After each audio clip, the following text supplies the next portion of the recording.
This is a work of complete fiction created for entertainment purposes only. All characters, locations, organizations, and events are entirely fictional. Any resemblance to real persons, living or dead, or actual events is purely coincidental. He didn't call, didn't write, didn't leave a note on the kitchen counter, or a voicemail on her phone, or even a text message at 2 in the morning explaining why the man she had built her entire adult life around had simply stopped existing. Adrienne Cross packed one bag. She knew because she counted what was missing, and walked out of their apartment on a Tuesday in November while Claire was on a 12-hour shift trying to save a 53-year-old man's heart. She came home to a half-empty closet and a wedding ring sitting on the bathroom sink like a piece of trash he hadn't bothered to throw away. 7 years. Not one word. And now his name was on the hospital letterhead. If this story already has your heart pounding, hit that like button and drop your city in the comments. I want to see how far this story travels. Now let's get into it. The letter had been sitting on Claire Bennett's desk for 3 days before she opened it. She wasn't avoiding it exactly. She had operated on 2 emergency bypass cases back-to-back, covered 2 overnight consults, and somewhere in between managed to eat half a protein bar and sleep 4 hours on the narrow cot in the attending lounge. The envelope from Hargrove Medical Center's administration office was cream-colored, heavy stock, the kind of paper the hospital only used for announcements that cost money to make feel important. She'd stacked it under a patient chart and told herself she'd get to it.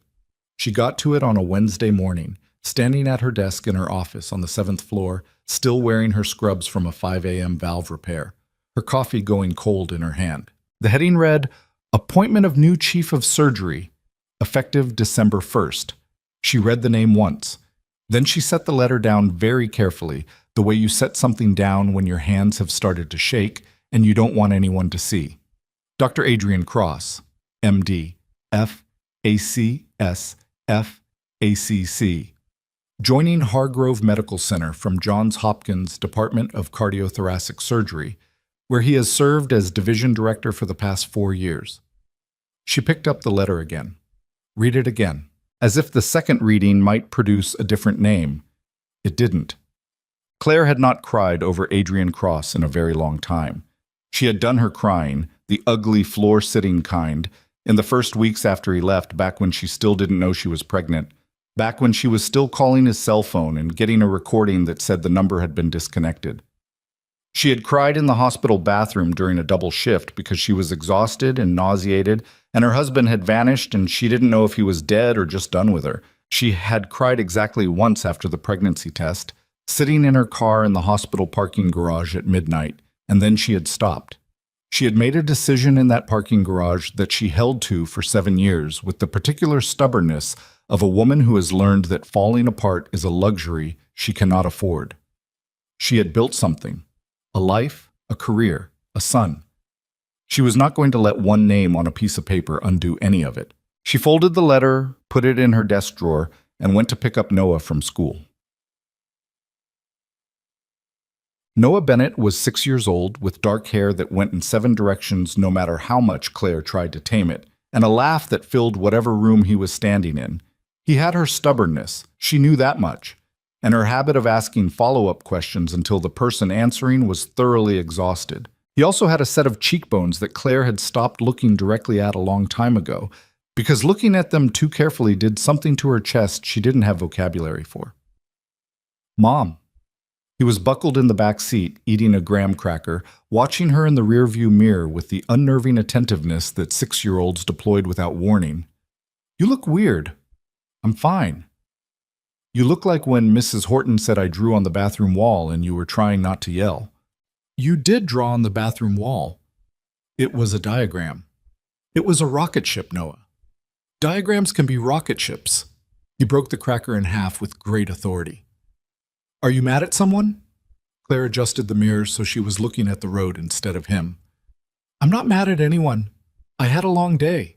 "You always say that." "Because I always have long days." He seemed to accept this, going back to his graham cracker, and Claire drove the rest of the way home with both hands tight on the wheel and the radio off. She told herself she wouldn't research him. She researched him at 11:30 that night after Noah was asleep, sitting cross-legged on her bed with her laptop, a glass of wine she wasn't drinking going warm on the nightstand. Adrienne Cross's curriculum vitae was publicly available on the Johns Hopkins faculty page. Or had been, she noted, until recently, when it now redirected to a brief bio noting he had transitioned to a new institutional position. Before that, his record was exactly what she would have expected from the man she'd married. Graduated top of his class from Columbia, residency at Mass General, fellowship in cardiothoracic surgery at the Cleveland Clinic. An impressive publication record. A list of awards and distinctions that would have made the department chair at any hospital in the country sit up straighter. She closed the tab. Then she opened it again and looked at the faculty photo. He looked older. Obviously. It had been 7 years. There were lines at the corners of his eyes that hadn't been there before, and something in his jaw was harder than she remembered, more deliberate. His hair was shorter. He was wearing a white coat over a dark shirt, and he was not quite smiling. There was something in his expression that she recognized, though she hadn't thought about it in years. It was the look he got when someone pointed a camera at him, that slight drawing inward, that learned neutrality.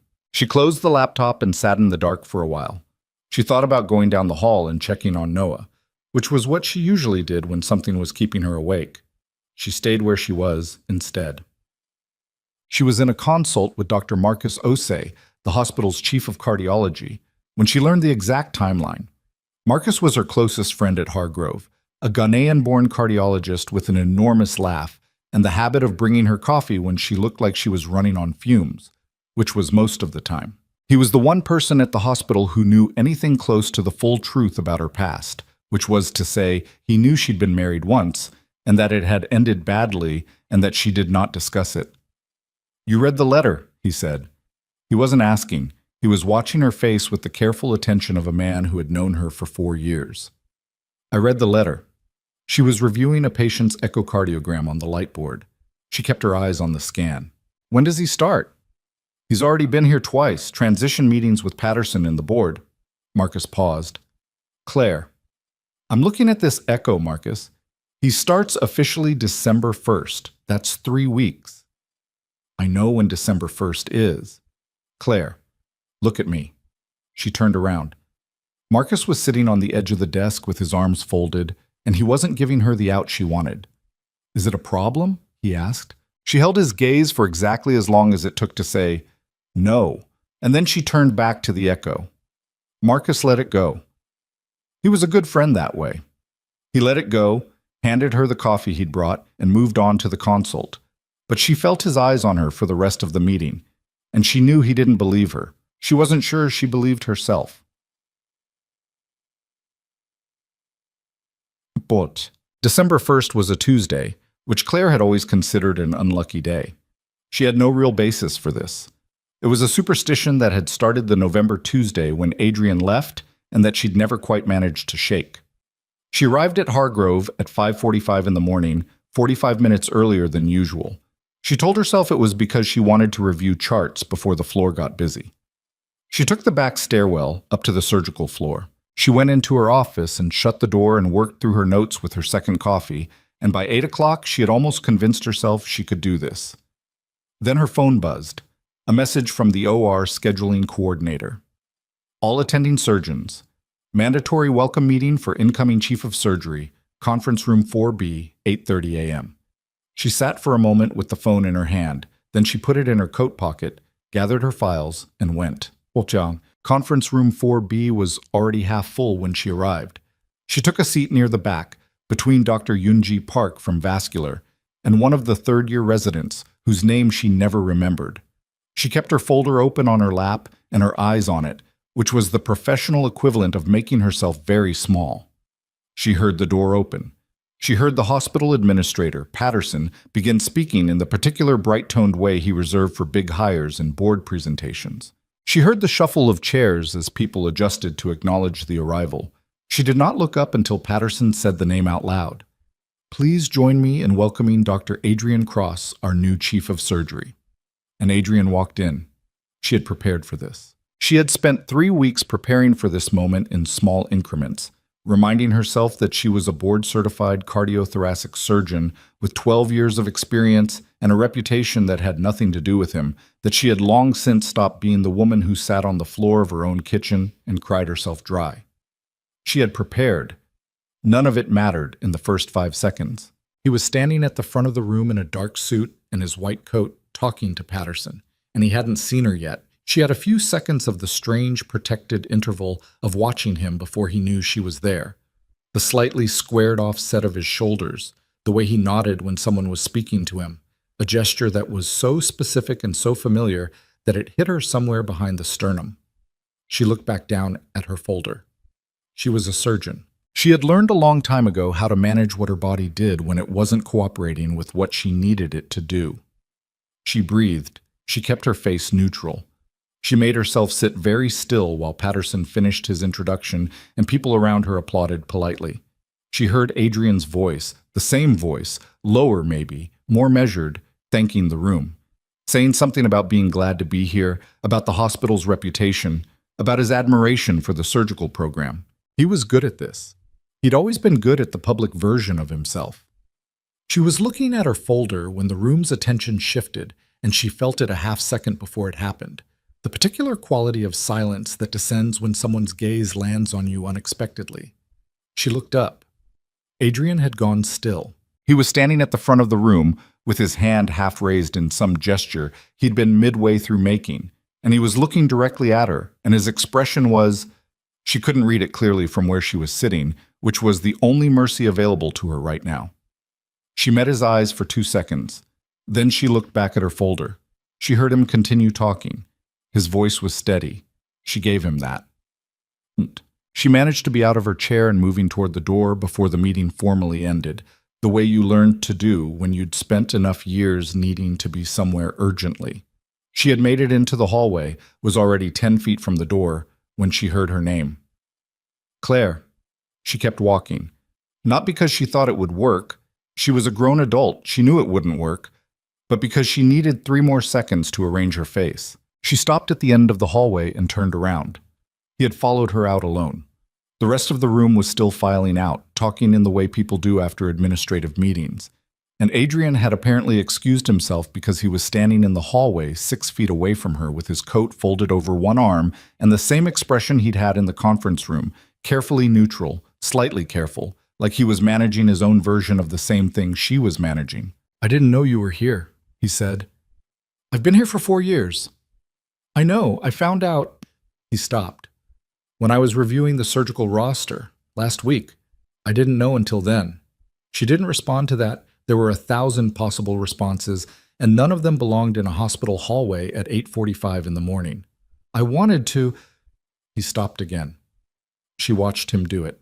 She had forgotten this about him, the way he would start sentences he hadn't finished thinking through yet, which was unusual for a surgeon, unusual for someone who was otherwise so deliberate. "I wasn't expecting..." "Neither was I," she said. "I got the announcement 3 weeks ago." She shifted her folder under her arm. "I need to get to rounds." "Claire, we can be professional about this," she said. She made herself look at him directly when she said it, because she needed it to land cleanly, without any wobble she might regret. "That's all this has to be. We're both adults. We work in the same hospital. We can be professional." His jaw tightened slightly. Something moved across his expression. She caught it and couldn't name it. "Okay," he said. "Good." She turned and walked away, and she did not allow herself to look back. She spent the next week performing what she would later think of, in private, as the most demanding role of her professional life, the role of a woman who was completely fine.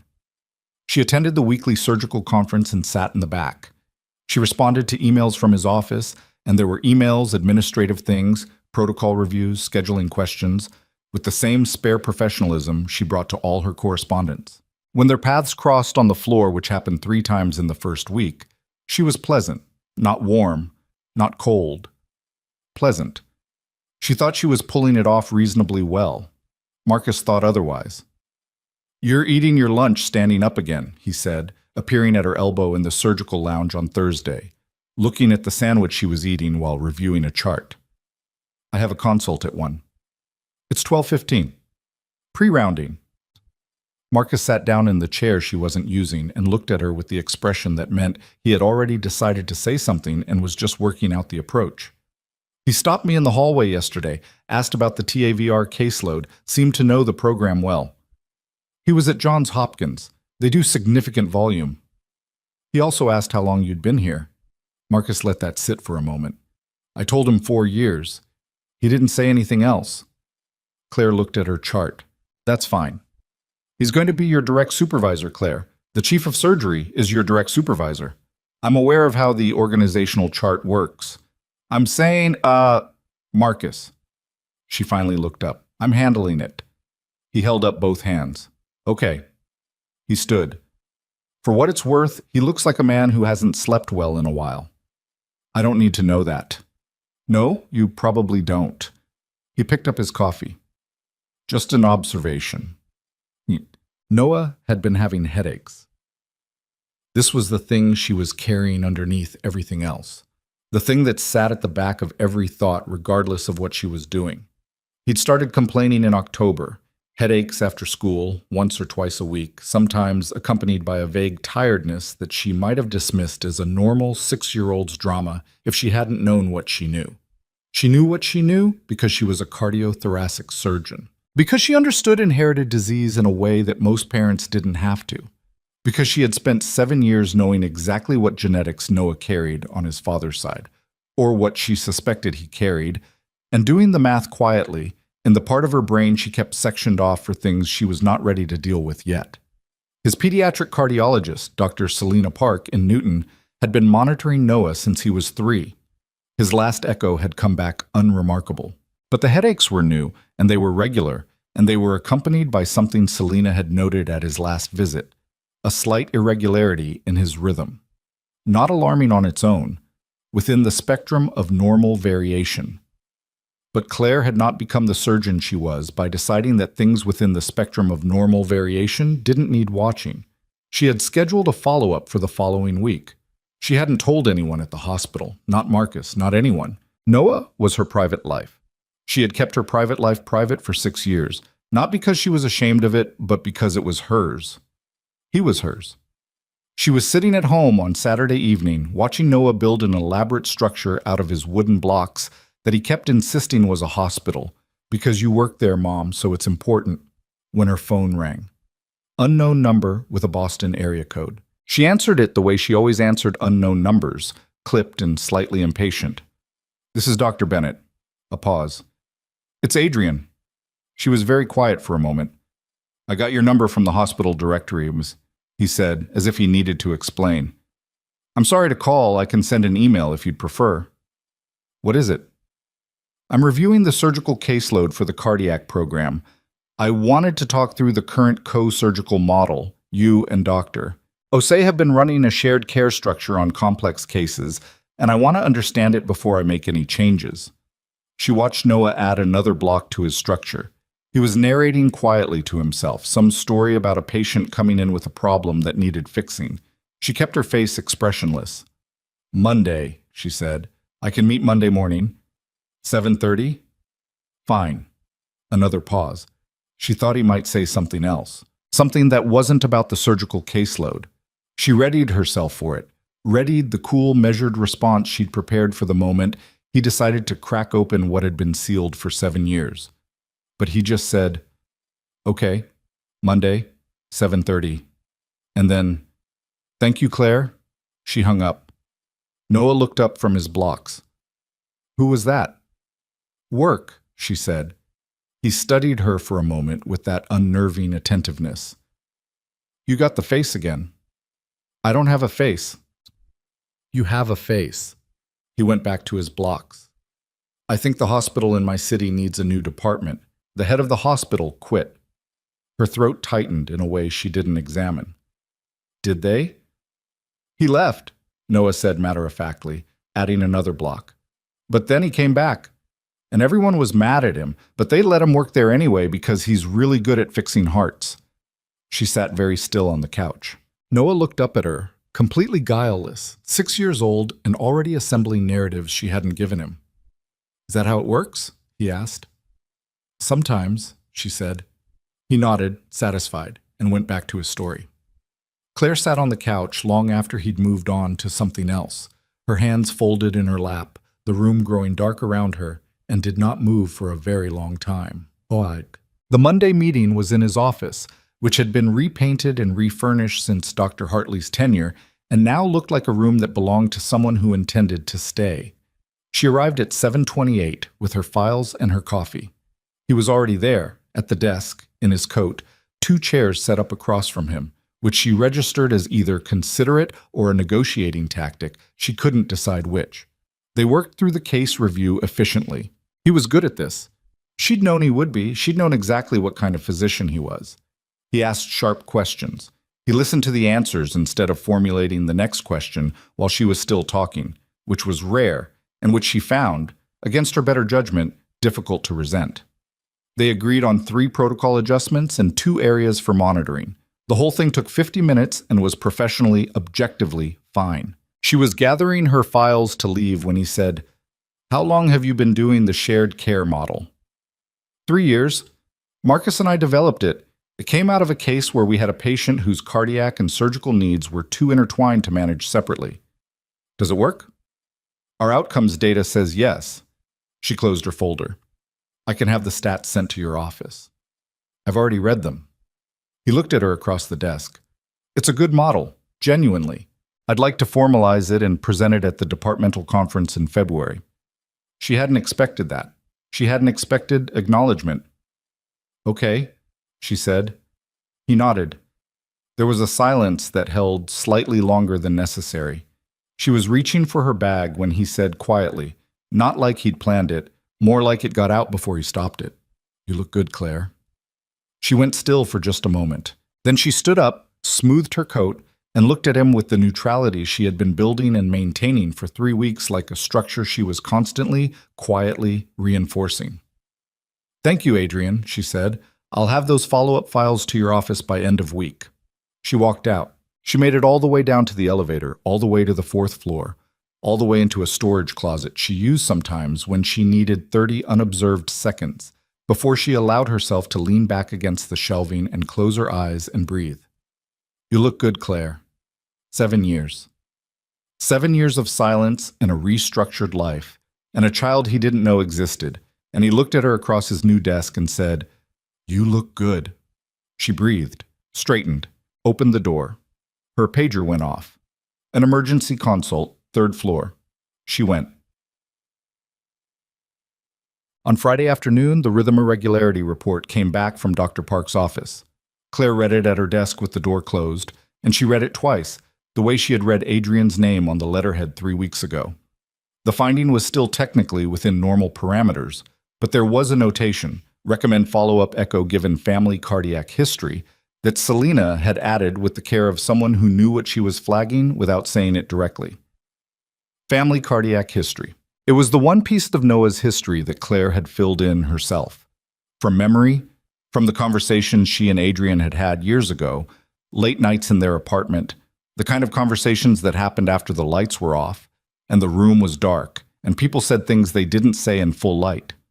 She knew that Adrian's father had died at 51 of hypertrophic cardiomyopathy. She knew that Adrian had been tested at 30 and come back borderline, not symptomatic, not actionable at the time, but in the family line. She had never told anyone this. She had written it in Noah's file under paternal family history, genetic cardiac risk, HCM-related, unconfirmed, father unavailable for detailed history. Unavailable. That was the word she'd used. She sat at her desk for a long time after reading the report. Down the hall, somewhere in this building, Adrian Cross was reviewing surgical protocols and making changes to the departmental calendar and building the professional life that had apparently continued, intact and successful, while she raised their son alone in a 2-bedroom apartment and learned to assemble furniture by herself and figured out how to explain to a 3-year-old why he didn't have a daddy. She was not a person who built monuments to her own suffering. She had actively refused to become that person. But sitting in her office on a Friday afternoon with Selena Park's notation in front of her, she felt the particular weight of what she had been carrying alone for 6 years, the specific shape of it, the way it settled differently in different seasons. In the early years, it had been raw and formless. It had hardened over time into something she could carry without thinking about it, the way you learn to compensate for a joint that never healed quite right. She folded the report. put it in her bag, went to pick up Noah. He was standing outside the school in his puffy blue jacket, backpack on, chatting with two other kids with the ease of a child who had always found the world more interesting than threatening. When he saw her, he lit up in the way he'd been lighting up when he saw her since he was old enough to recognize her face, and it hit her the way it always hit her, that small, fierce, irrational thing. He ran to her and she crouched down and caught him and held on for 3 seconds longer than she usually did. "Whoa," he said. "Okay." He patted her shoulder somewhat awkwardly. "What happened?" "Nothing. Long week." "Did somebody's heart break?" She pulled back and looked at him. "What?" "At work. Did somebody's heart break and you couldn't fix it?" She tucked his scarf in more tightly. "No, everybody's fine." "Good."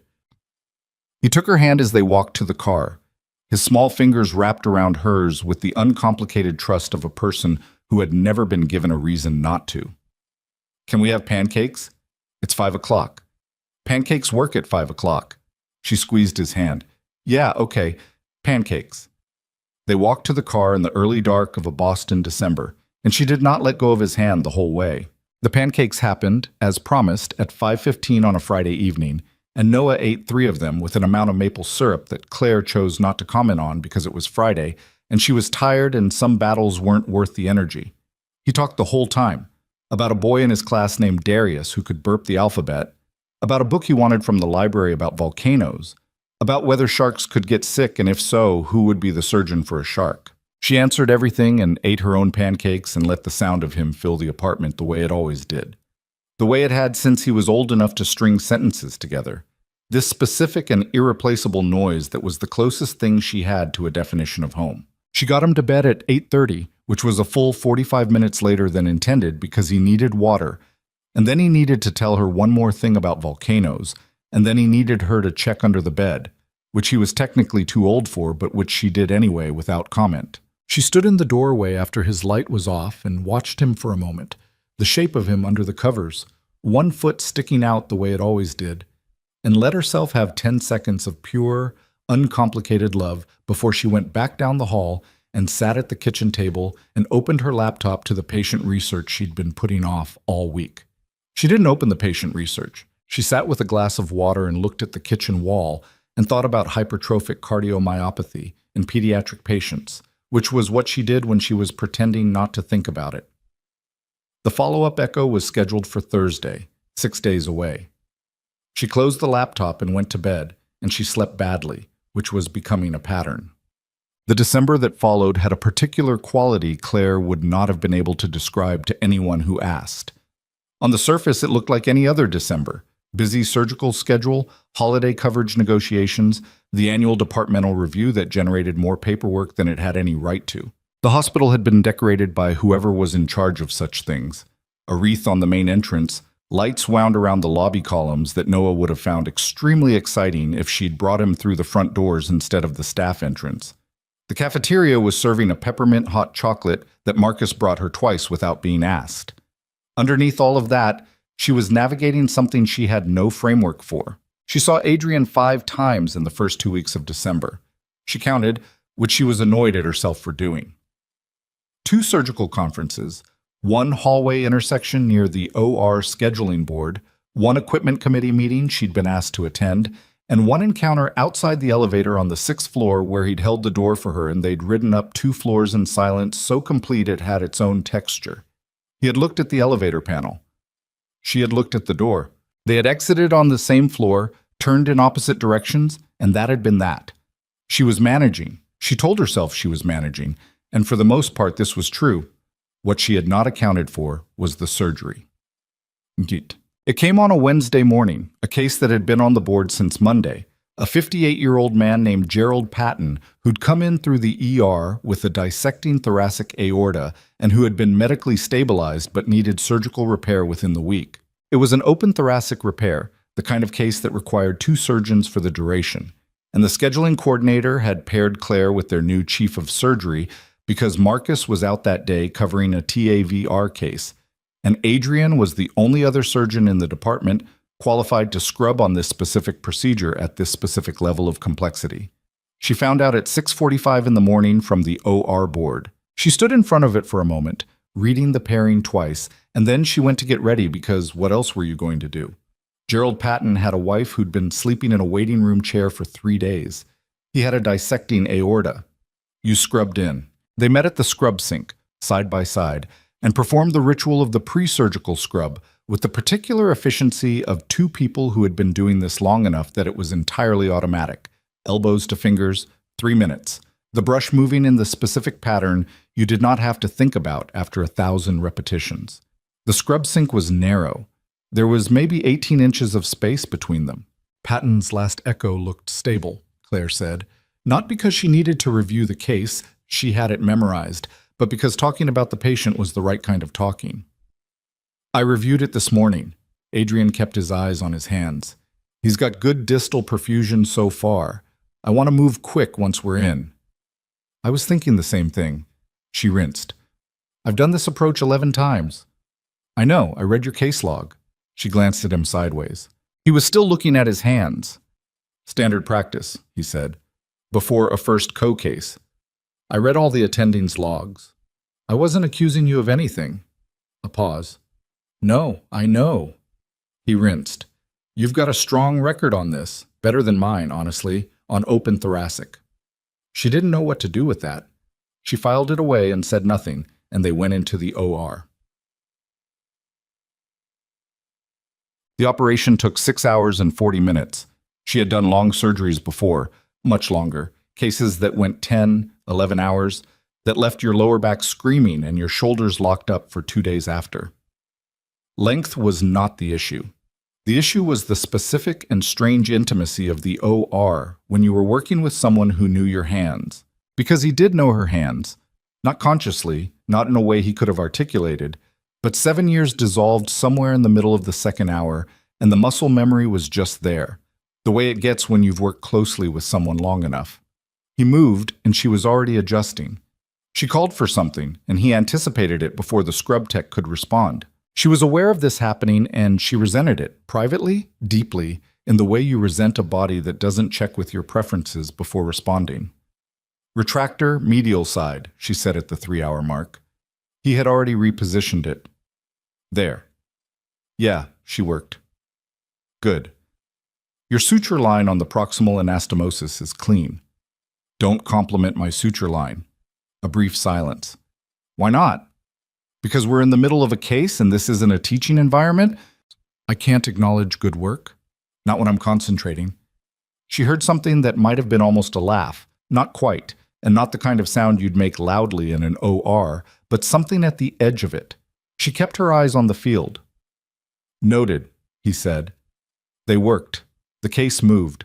Gerald Patton's aorta held, and then more than held, and at the 5-hour mark they were closing, and the anesthesiologist was looking at the monitors with the relaxed expression of someone who had stopped worrying 2 hours ago.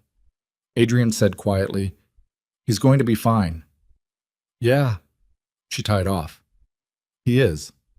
At the scrub sink afterward, washing out, neither of them said anything for a while. The OR behind them was being broken down, the team talking in the low register way they did when a hard case had gone well. Claire worked the soap into her forearms and tried to locate the distance she'd been maintaining for 3 weeks, the careful professional remove, and found it somewhat harder to access after 6 hours standing next to someone at a shared task. You were good in there, Adrian said. I know. She dried her hands. So were you, for what it's worth. She did not look at him when she said it, which was the only way she could say it.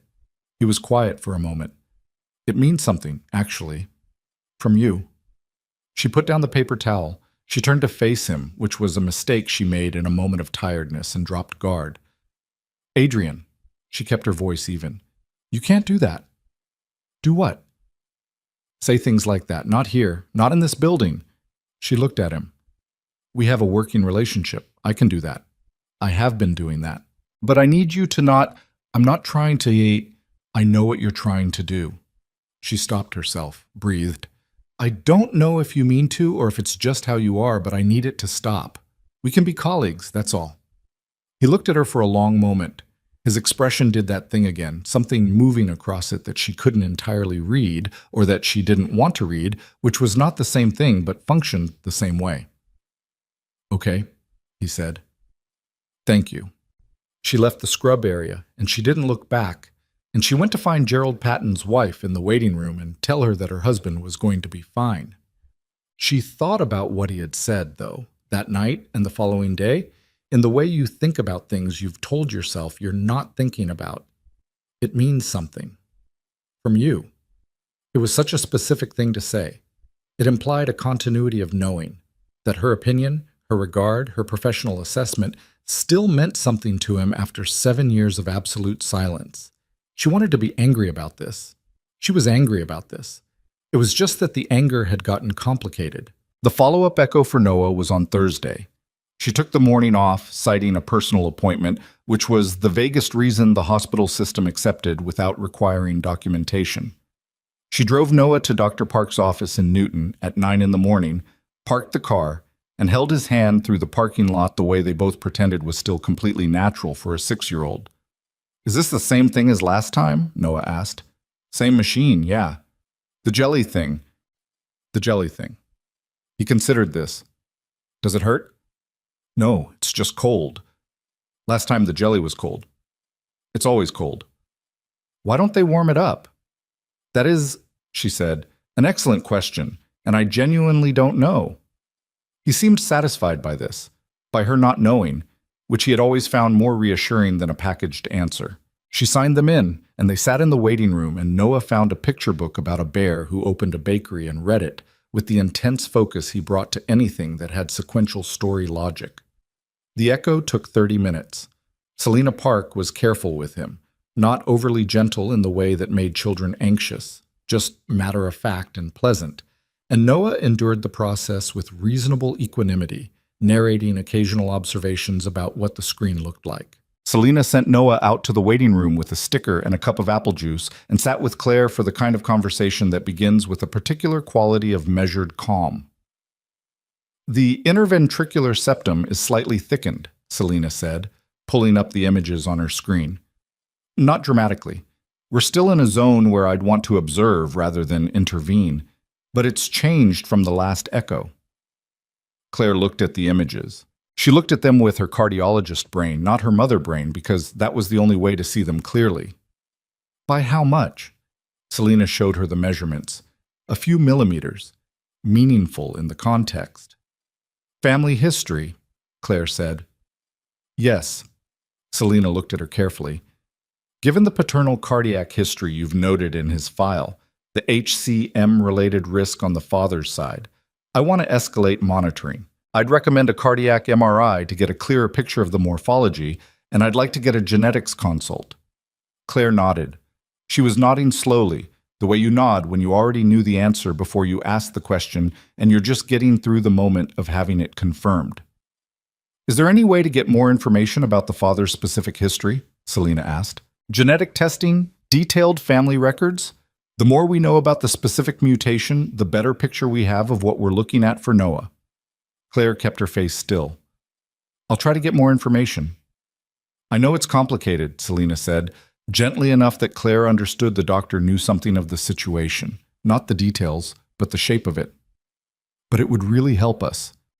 Claire drove home in relative quiet, Noah in the back seat listing every animal that had ever appeared in books he'd read, and she drove carefully and nodded at the right moments, and thought about the very specific box she had built around Adrian's place in Noah's life, and how it had been, for 6 years, a construction she managed very deliberately, one day at a time. She needed his medical history. She needed it not abstractly, not eventually, but soon. She had no idea how to ask for it without cracking open everything else. She didn't go to the hospital the following day, which was a Friday. She worked from home in the morning, patient notes, research, 2 email responses to administrative queries from Adrian's office that she answered in the precise, functional language she'd been using for all such correspondence. She did not flag anything unusual. She did not write anything personal. Marcus called at noon. "You took a morning off," he said, as if this were a matter requiring investigation. "I had an appointment. Everything okay?" "Fine." She shifted the phone to her other ear. Noah was at school. The apartment was quiet. Why? Because you took a morning off, which you have done approximately 3 times in the 4 years I've known you, and 2 of those times were when Noah was sick. A pause. How's Noah? She was quiet for just a moment too long. Claire. He's fine. He had a follow-up with his cardiologist. Routine. Routine as in routine? Or routine as in you're using that word to stop me asking more questions? She smiled slightly, in spite of herself. The second one. Okay. He didn't push. This was why she valued Marcus. He had a sense for when to lean in and when to give space, which was a rare quality. There's something else I called about. Adrian's proposing a case conference format for complex cardiothoracic cases. Weekly, multidisciplinary, you'd be on the core panel. He specifically asked for you by name. I assumed. He also asked me, somewhat carefully, whether you were doing all right. She absorbed this. What did you say? I said you were one of the finest surgeons on the floor, and that wasn't really the question he was asking. A pause. He knows something, Claire. Or he suspects something. I don't know what, but he's watching. He's not watching. He asked me how long you'd been on the faculty twice, and he asked if you'd transferred from somewhere, or if you'd done your fellowship here. Marcus's voice was even, but careful. He's building a timeline. She stood up from the kitchen table and walked to the window. Outside, the December street was gray and quiet. I need to handle something, she said. Yeah, I think you probably do. She hung up and stood at the window for a while. A man on the street below was walking a dog that was clearly uninterested in walking and very interested in a patch of sidewalk that contained some information the man couldn't access. She watched them negotiate this for a full minute. Then she picked up her phone and, before she could think better of it, sent a text to Adrian's number, the same one he'd called her from 10 days ago. I need to talk to you about something not work-related. Can we meet this weekend? She put the phone face down on the table, picked it up again 2 minutes later. His reply, yes. Saturday, if that works. Just let me know where. She chose a coffee shop in Cambridge, not near the hospital, not near her apartment, a middle ground place she'd been to maybe twice, the kind of spot where no one from Hargrove was likely to spend their Saturday morning. She arrived 8 minutes early, which was an anxiety response she recognized and accepted without being able to do much about it. He was already there. She stopped just inside the door. He was at a corner table not looking at his phone, which was somehow worse, just sitting there with a coffee, looking out the window at the street. He looked tired. Marcus had mentioned that. She'd been declining to care about it. She ordered a coffee at the counter and carried it to the table and sat down across from him without preamble. I need to talk to you about your family history, she said. He looked at her. My family history. Medical. Specifically the HCM on your father's side. She kept her hands around her coffee cup. I need to know as much as you have. Whether there's a confirmed genetic mutation, whether you were ever fully tested, any family members with confirmed diagnoses. He was quiet for a moment. His expression shifted into the careful, measuring stillness of a physician receiving an unexpected clinical question. Why? She had planned this. She had planned exactly how to ask this while giving nothing away, at least not yet, buying time to manage the information exchange before managing the larger explosion. She had the framing ready, a paper she was writing, a case she was consulting on, something plausible. She looked at him across the table and the framing dissolved. She said, I have a 6-year-old son. He went very still. His last echocardiogram shows early septal thickening. His cardiologist wants a genetic picture. She kept her voice clinical, the way you kept your voice when you were holding something very heavy with both hands and couldn't afford to put it down. She's recommended a genetics consult, and she needs paternal family history. The quality of the silence was something she had not anticipated. She'd anticipated anger, maybe, or confusion, or the disorienting collision of information arriving too fast. What she hadn't anticipated was the absolute stillness that crossed his face. Not the careful physician stillness, something else. Something that looked, from across a small table in a Cambridge coffee shop, like a man arriving at a question he had not known he was going to be asked. Claire. His voice was very quiet. How old did you say he was? 6. She looked at him steadily. He'll be 7 in March.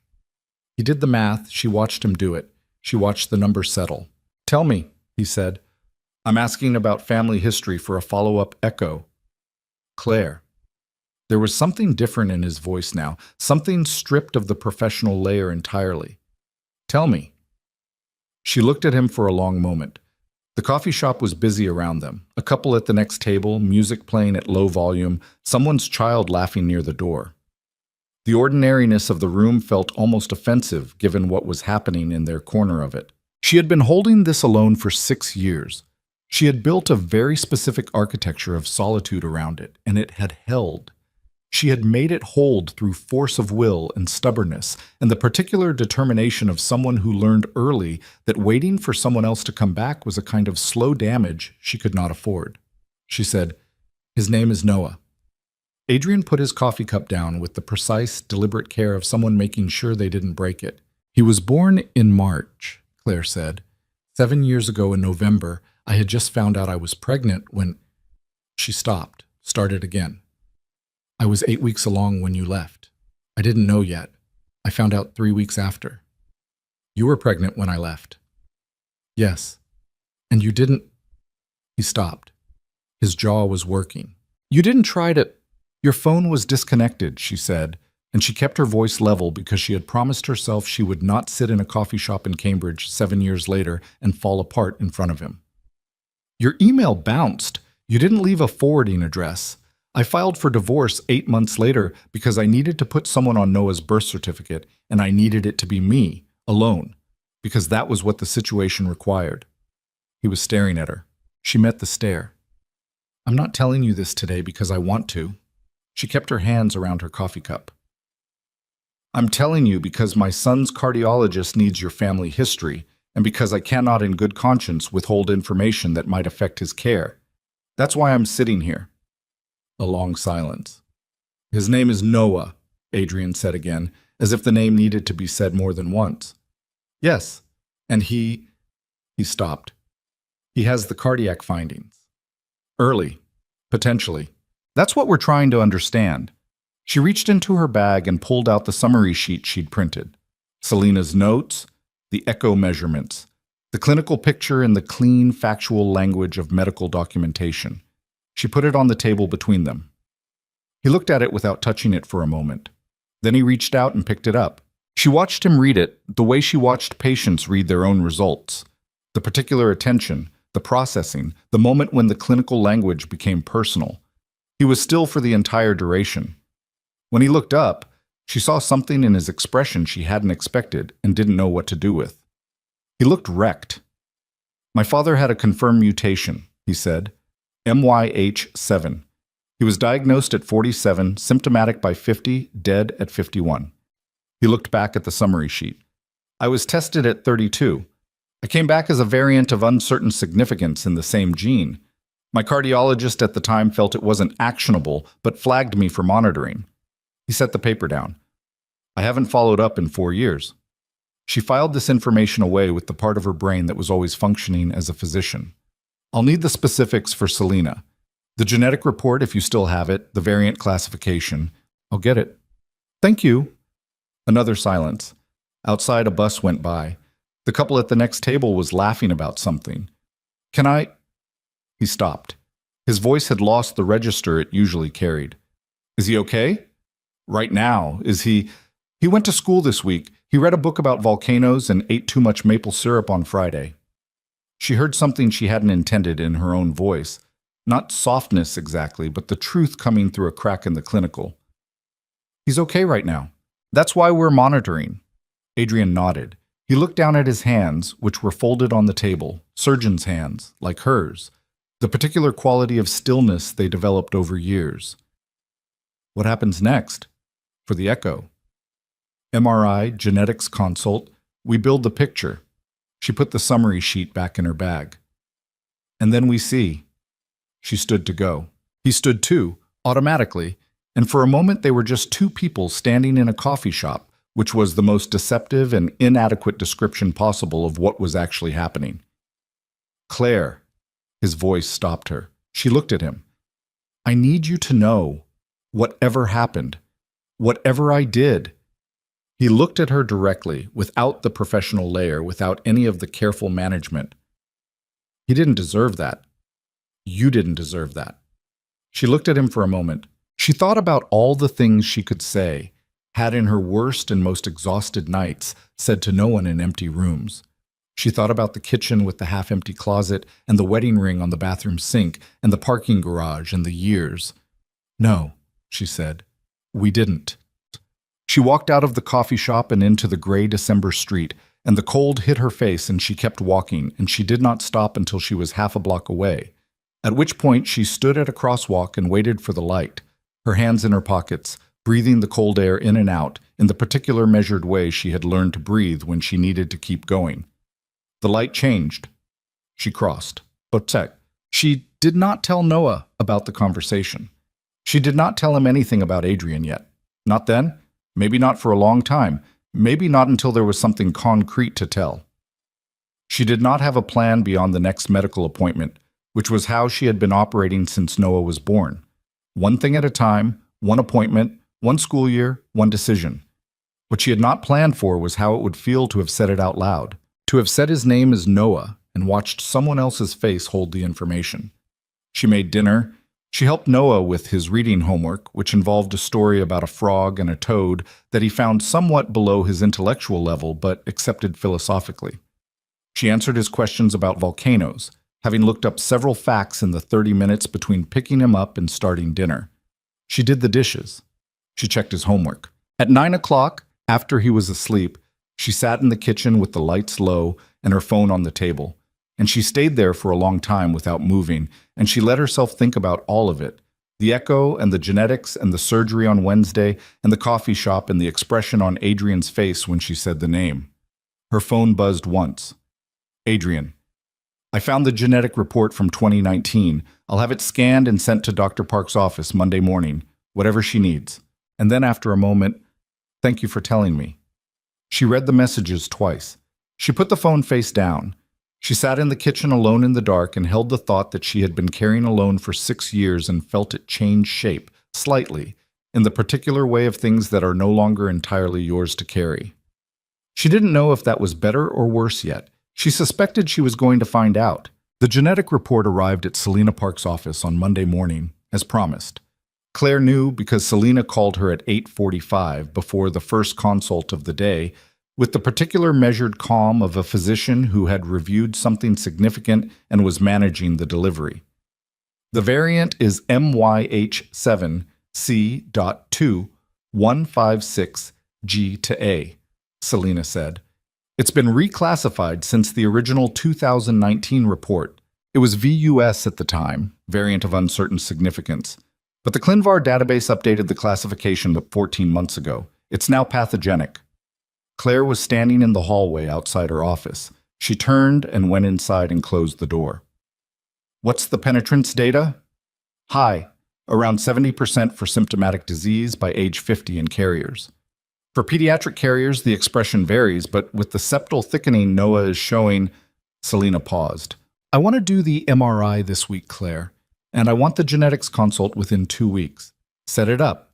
She sat down at her desk. Whatever you need. There's something else. Selena's voice shifted slightly, not softer exactly, more considered. The report came with a note from a small pause. From the source.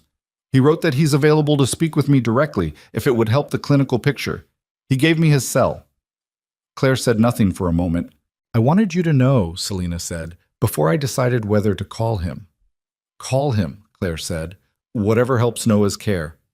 She hung up and sat at her desk with her hands flat on the surface and breathed in through her nose and out through her mouth, the way she'd learned to modulate her own physiology in moments when her body wanted to do something inconvenient. Outside her office window, the hospital was fully operational. Voices in the hallway, a cart being pushed, the distant announcement from the PA system, the ordinary machinery of the place. Adrian had sent the report. He had included his cell number. He had written a note. She did not know what to do with this yet. She put it somewhere she could think about later and went to her first consult of the day. Boom. The week moved with the specific compressed quality of weeks that contain too many things. Noah had a school concert on Tuesday. He played the recorder with the focused determination of someone who had been practicing one song for 6 weeks and intended to get full value from those 6 weeks. And Claire sat in the third row of a school gymnasium and watched him squint at the music stand with his tongue slightly out and felt the familiar contradiction of being a person whose heart was both entirely full and quietly afraid at the same time. He played the song. He was not the best recorder player in his class. He was fine with this, which she found, as always, one of his more admirable qualities. On Wednesday, she had back-to-back OR cases and ate lunch standing at the nurse's station reading post-op notes. On Thursday, she had a department heads meeting that ran 40 minutes over schedule because the hospital administrator was presenting a new quality metrics initiative that would have been adequately communicated by email, but that Patterson felt required a slideshow. Adrian was at the head of the table, and he ran the meeting efficiently and without apparent discomfort, and Claire watched him in the peripheral way she'd developed, enough to stay professionally engaged, not enough to study him, and noticed he asked specific questions about the Pediatric Cardiac Services Annex that the hospital was planning to develop. She noticed because she was paying attention, and she was paying attention because she could not entirely stop. He had not contacted her again after the Saturday texts. No follow-up, no questions, no attempt to push further into what she'd told him in the coffee shop. She had half expected him to. Instead, he had sent the genetic report, left his number with Selena, and waited. She could not decide if this was restraint or strategy, and found it irritating not to know, Marcus said, on Thursday afternoon, standing in the doorway of her office with his coat half on because he was heading out. He asked me about pediatric cardiac referral protocols today. Claire looked up from her notes. Who? You know who. He adjusted his coat. He said it was for the annex planning, very clinical, very reasonable. He looked at her. He also asked, completely separately, whether this hospital had a good relationship with the Pediatric Cardiology Network in Newton. She held his gaze. What did you tell him? I said we had excellent referral relationships across the system. Marcus tilted his head. Claire, what's happening? It's complicated. I can see that. He did not move from the doorway. How complicated? She looked at him for a long moment. Marcus was the closest thing she had to a person who knew her whole life, which was to say he knew the outline without the details, and he had never pushed her for the details. She thought about telling him. She thought about what it would mean to say it out loud to someone other than Adrian, to make it real in a new room, a new audience. Noah has some cardiac findings, she said. We're doing a workup. It may be related to... She stopped. To paternal family history. Marcus was very still. I told Adrian last Saturday, she said, about Noah. The silence in the office was the particular kind that happens when someone receives information they had suspected but not confirmed. Marcus sat down in the chair across from her desk, slowly, and looked at her with the expression of a person recalibrating. Okay, he said quietly. I needed his genetic history for Noah's workup. That's why I told him. Okay. He didn't say anything else for a moment. How did he take it? I don't know yet. He's been appropriate about it. He sent the report. He offered to talk to Selena directly. She looked at her desk. He hasn't pushed me. That might be worse in a way. Yes, she said. I know. Marcus was quiet for another moment, then, what do you need from me? It was the right question. It was always the right question, which was why he was her friend. I don't know yet, she said. Right now I just need to get through the workup. He nodded. He stood up. He said, call me if you need anything, and left, and she went back to her notes. The MRI was scheduled for Friday afternoon, and Claire took a half day without explaining herself to anyone at the hospital, which was one of the advantages of being a senior attending. You could sometimes disappear without excessive documentation. The pediatric MRI suite at Hargrove's affiliated children's facility was designed with the particular cheery relentlessness of all pediatric spaces, primary colors, and wall decals of cartoon animals. Noah looked at a mural of a smiling sun wearing sunglasses and said, That's anatomically incorrect. The sun doesn't have eyes. No, Claire agreed. Who drew that? I have no idea. They should have done more research. He sat on the exam table in his hospital gown, which was several sizes too large and had a pattern of blue stars on it. Is the machine loud? Somewhat. They'll give you headphones. What kind of music? They usually have options. He thought about this. Can I ask for something specific? You can ask. I want the volcano documentary soundtrack if they have it. I'll inquire. He was quiet for a moment, swinging his feet off the table with the unconscious rhythm of a child who is more comfortable than they're letting on. Mom. Yeah. Is something wrong with my heart? She had prepared for this question. She had been preparing for it for 2 weeks, and she had worked out a version of the answer that was honest without being frightening, factual without being clinical, appropriate for a 6-year-old without being the kind of reassurance that backfired. She looked at him. Her son. His dark hair doing its 7-direction thing, his eyes, which were her eyes, in shape but not in color, and she said, "We're checking to make sure it's working the way it should. That's what this machine does. It shows us exactly what's happening so we can take good care of it. Like a car mechanic for hearts." Exactly like that. And you're a heart doctor, a heart surgeon. So you're a really good car mechanic. He seemed satisfied. Okay. They did not have the volcano documentary soundtrack, but they had a Nature Channel audio program about marine animals, which he accepted as a reasonable alternative. He lay very still for the duration of the scan with the focused cooperation of someone who had decided that stillness was a task he was going to complete successfully. Claire sat in the waiting area and looked at her hands and did not allow herself to think in full sentences. Well, the result was not same day. Selena had told her 48 to 72 hours, and Claire had translated this correctly as not before the weekend. She took Noah for pizza afterward, which was his choice, and he ate 2 slices and talked about marine animals with the enthusiasm of someone who had recently acquired new data and was processing it at high volume. Orcas are not actually whales, he said. They are classified as whales. They're dolphins. The biggest dolphins. Technically, they're in the dolphin family, yes, but they're commonly referred to as they're dolphins, he said with finality. The machine told me. She did not argue.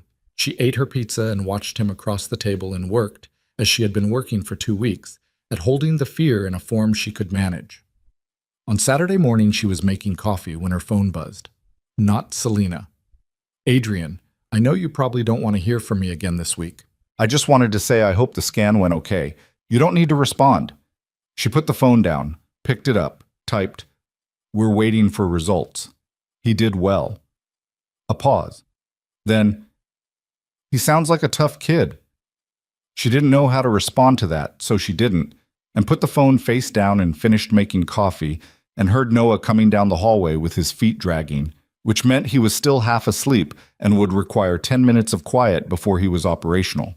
He appeared in the kitchen doorway in his pajamas, hair in its usual state of chaos, and looked at her with the bleary, unfocused expression of someone whose brain had not fully loaded yet. "Pancakes?" he said. "It's 7:15. Pancakes work at 7:15. We had pancakes last Friday." Pancakes are a weekly event. He climbed onto the bar stool at the kitchen counter and put his chin in his hands. "Please." She made the pancakes. She put too much batter in the pan on the first one, the way she always did, and it came out slightly misshapen, and Noah declared it the best one and ate it first. She stood at the stove and cooked and listened to him hum something that might have been the marine animal audio program, and felt the particular texture of a Saturday morning with a 6-year-old, which was one of those textures you didn't know you needed in your life until you had it and then could not imagine having lived without it. She thought about Adrian reading her text. He did well. She thought about what it meant to deliver that information to a person who had no context for it yet. No Saturdays with this particular child, no specific knowledge of how he hummed or what he thought about orcas. She thought about how strange it was to hold something for 6 years and then have it begin very slowly to be held by more than one person.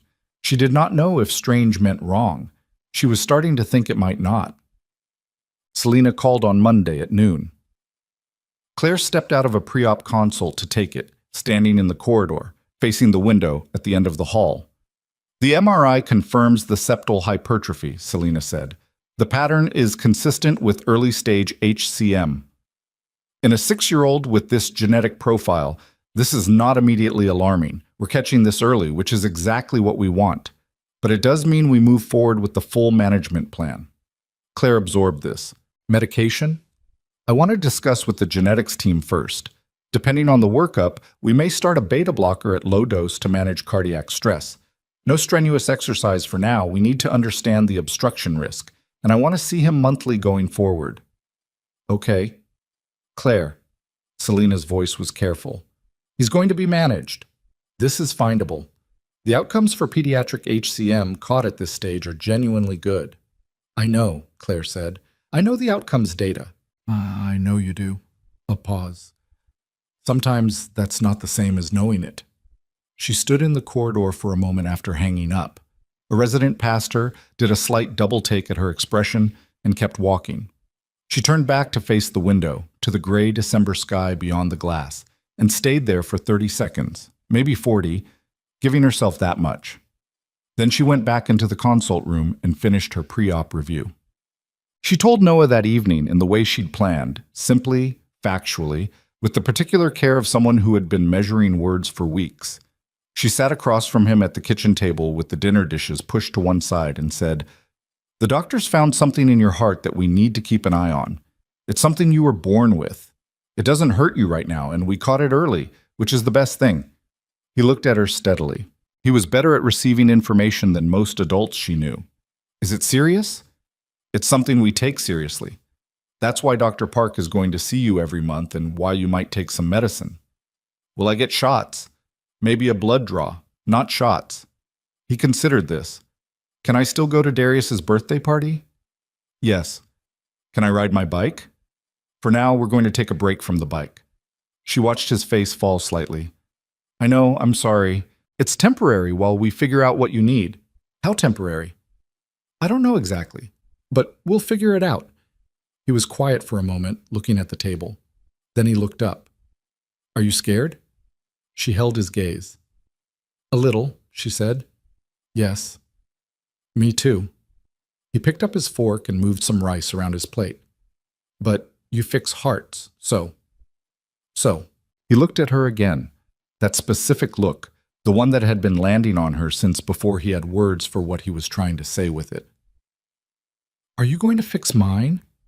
She breathed in and out. "I'm going to make sure you get the very best people working on it," she said, "and I'm going to be there the whole time, okay?" He seemed to sit with this for a moment. Then he nodded, a single deliberate nod, the kind he made when he'd processed something and filed it. "Okay." He went back to his dinner. "Can we watch the Orca documentary after?" "Yes," she said. "We can watch the Orca documentary after." Unsent. She emailed Adrian that night. Not a text. An email, which was more controlled, which had a different register. She wrote it 3 times before she sent the final version, which read, "The MRI confirms early stage HCM.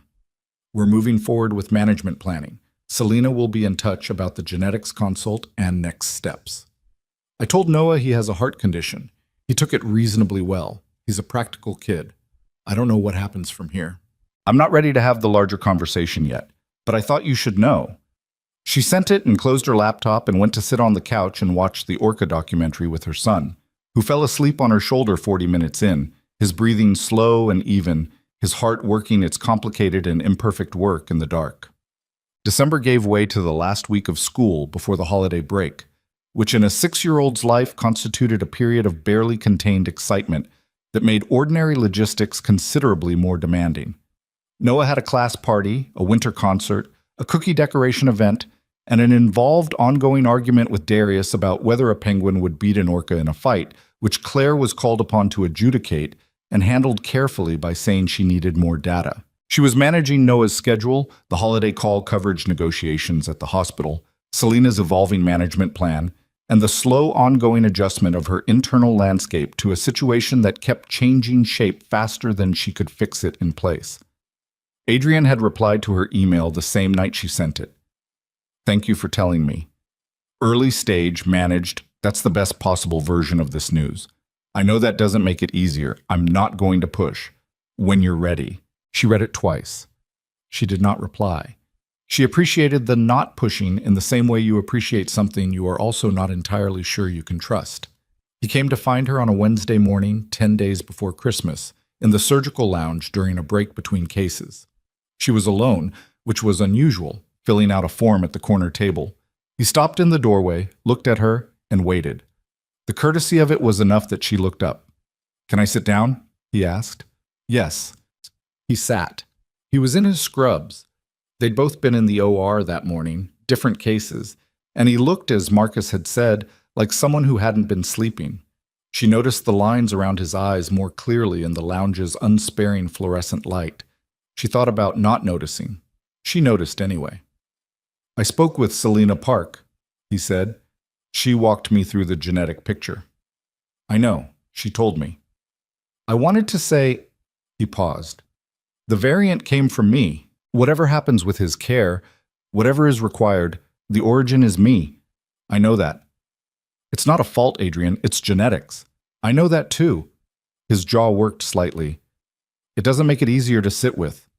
"No," she said. "It doesn't." They were quiet for a moment. In the lounge's background, a television was on with the sound off. Some daytime news program. People talking in silence at a news desk. "Can I ask you something?" he said. She looked at him carefully. "Depends on what it is." "Does he know anything about—" He stopped. "Does he know he has a father?" She considered the question. "He knows he has one. He knows he doesn't know him." She looked at her form. "I've told him the truth in the form he could handle at each age. When he was 3, a father was someone who wasn't there. When he was 5, he started asking why. I told him it was complicated, that sometimes adults make choices that affect more people than they realize." "What did he say to that?" "He said, like when I broke Darius's truck by accident, but I still had to say sorry."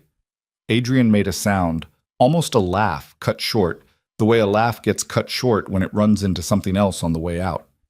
He looked at the table. "He sounds like a good kid," he said. "He is." She looked up. "He's also mine. Whatever happens from here, whatever you want to be in his life or whether you want anything at all, he is mine first. That's not negotiable. I know that. I built everything he has without you. I want you to understand that." "I do understand it." He held her gaze. "I'm not coming in to take anything from you, Claire. That's not— I don't have the standing to take anything from you." "No," she said. "You don't." She paused. "But he has your heart. Literally. And he needs what's in your genetic history and potentially what's in your medical expertise, and I can't hold all of that back from him because I'm angry at you." "Are you angry at me?" She looked at him steadily. "Yes." He nodded. Like it was the correct answer, like he'd been waiting for it. "Good," he said. "You should be." She studied his face for a moment. "Why did you leave?" She heard herself ask it, heard the flatness of it, the weight of all the time she hadn't asked over 7 years concentrated into a sentence. "I'm not asking because I need to forgive you. I'm asking because I need to understand the man who might be in my son's life." He was quiet for long enough that she thought he might not answer. Then he said, "My father died the week before, the same week I left. I hadn't told you he was sick. We'd been fighting that month, the really bad stretch, and I couldn't—" He stopped. "I went home to Philly for what I thought was a few days.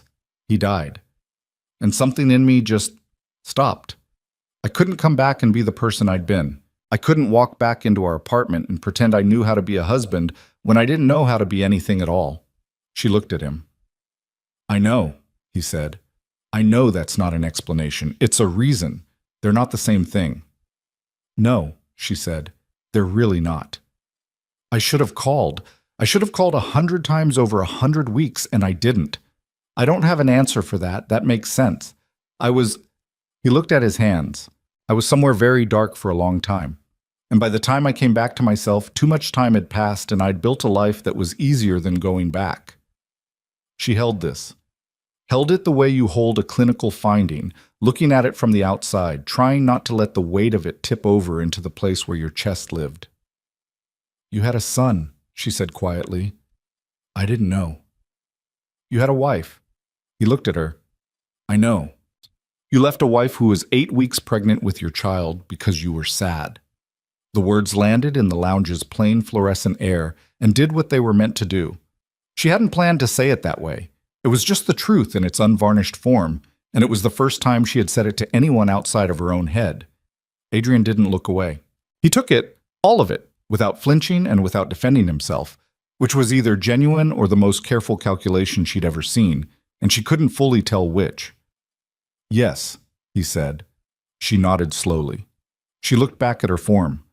"The genetics consult is next Thursday. Selena will send you the details if you want to be involved at the clinical level." "I do."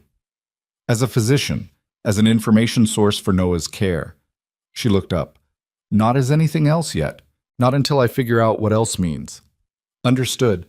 She capped her pen and stood up. "Thank you for the genetic report. Genuinely, it helped." "It's the least I could do." "Yes," she said. "It is." She picked up her form. "I have a case at 2. "Claire." His voice stopped her at the doorway. She turned around. He was looking at her with the expression she had no framework for, the one that had been appearing in various versions since the first week of December, and saying quietly and without ornamentation, "I'm sorry. I know it doesn't fix anything, but I need you to know that I understand what I did." She stood in the doorway for a moment. "I'll let you know when there's something to report on the MRI follow-up," she said. She went to her case. It happened on the last Tuesday before winter break. She was in a meeting, endovascular planning, the small conference room on the 4th floor, when her phone buzzed. She glanced at it under the table, the school's main number. She stood up before she'd consciously decided to, excused herself with one hand raised, and stepped into the hallway. The school nurse's voice was careful and controlled in the particular way of people trained to manage panic in others. "Ms. Bennett, it's Ms. Chen at Hargrove Elementary." Noah collapsed during gym class. He's conscious, he's breathing, but we believe he had a cardiac episode. We've called an ambulance. Claire was already moving. She didn't hear the rest of the sentence in full. She registered it in the way you register important sound when your brain has already shifted into a mode that processes faster than ordinary hearing. She was in her car in 4 minutes. She called Selena on the way, who was already in motion because the ambulance had called ahead. She called the school back to confirm which hospital. She drove with both hands on the wheel and her phone on speaker and gave no thought whatsoever to speed limits because the particular machinery of her brain that had been managing and containing and measuring for 3 weeks had gone completely offline. She was a mother driving to her child.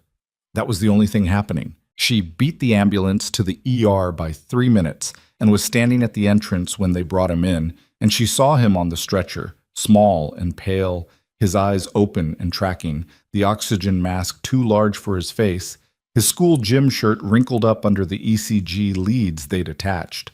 And something in her chest did a thing she did not have clinical language for. "Mom." His voice was muffled by the mask. He reached for her hand. "I've got you," she said. She took his hand and walked alongside the stretcher and talked to the paramedic simultaneously and was, for the duration of that walk through the ER doors, both entirely the physician she was and entirely undone. She was not the attending on his case. You couldn't be the attending on your own child's case. And she knew this and complied with it even as every fiber of her wanted to pull the chart and run the workup herself. The ER attending was Dr. Ramos, who was excellent, who had been briefed by Selena and had Noah's records pulled before they were through the doors. Ramos looked at the ECG and said, "Sustained ventricular tachycardia, self-terminated. He's in normal sinus now."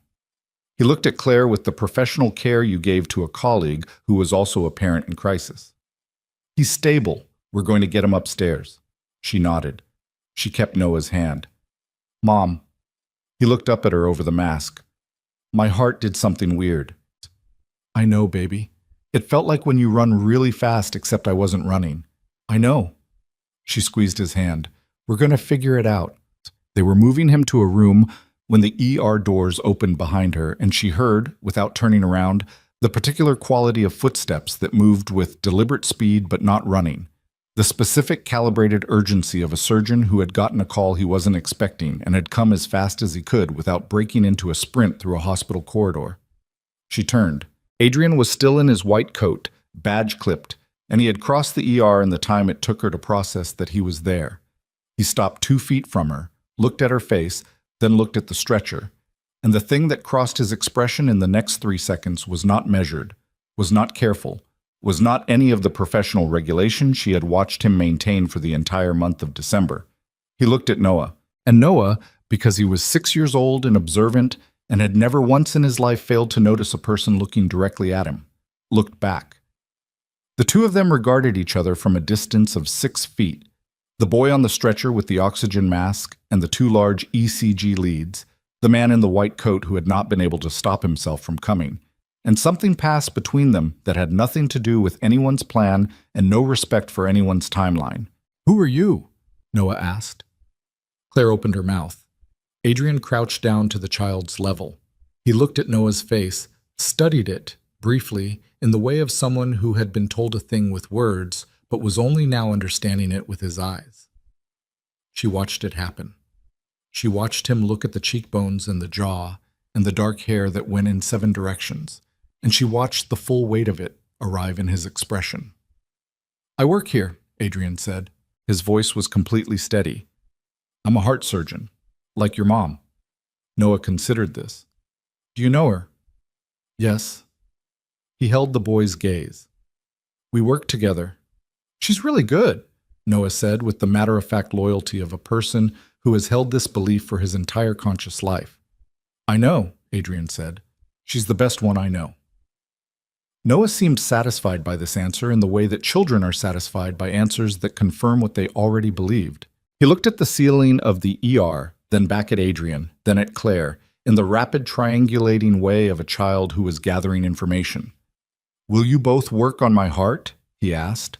The question sat in the space between the 3 of them, in the fluorescent ER light, with the monitors beeping and the nurses moving past and the whole clinical machinery of the hospital doing what it always did. Claire looked at Adrian. Adrian looked at her. And for a moment they were not whatever they had been for 7 years or the last month. Not surgeon and supervisor, not ex-husband and ex-wife, not the person who left and the person who stayed. They were 2 people standing on either side of a child who had both their faces and one of their hearts. And the question he had just asked them was the most straightforward version of the most complicated question either of them had been living inside for weeks. "We're going to take very good care of you," Claire said. Adrian looked at the boy. Something in his face had gone past the measured and the careful and the contained and arrived somewhere that had no name she could give it. Not in this corridor, not yet. "Yeah," he said quietly. "We are." They admitted Noah to the pediatric cardiac unit that evening, and Claire did not go home. She sat in the chair beside his bed after he fell asleep, which he did with the efficiency of a thoroughly exhausted 6-year-old, out within 20 minutes of the lights going low. And she did what she had been doing in various forms for the past month. She held the situation in both hands and tried to find its edges. The monitors beeped with the particular soft rhythm of a pediatric unit, calibrated to be less alarming than adult wards, and Noah's numbers were good. Stable sinus rhythm, no recurrence. His small chest rose and fell under the hospital blanket, and one foot had escaped the covers in the way it always did. Selena had been in at 6 to review the day's telemetry. The episode was a sustained run of ventricular tachycardia, approximately 90 seconds, self-terminated.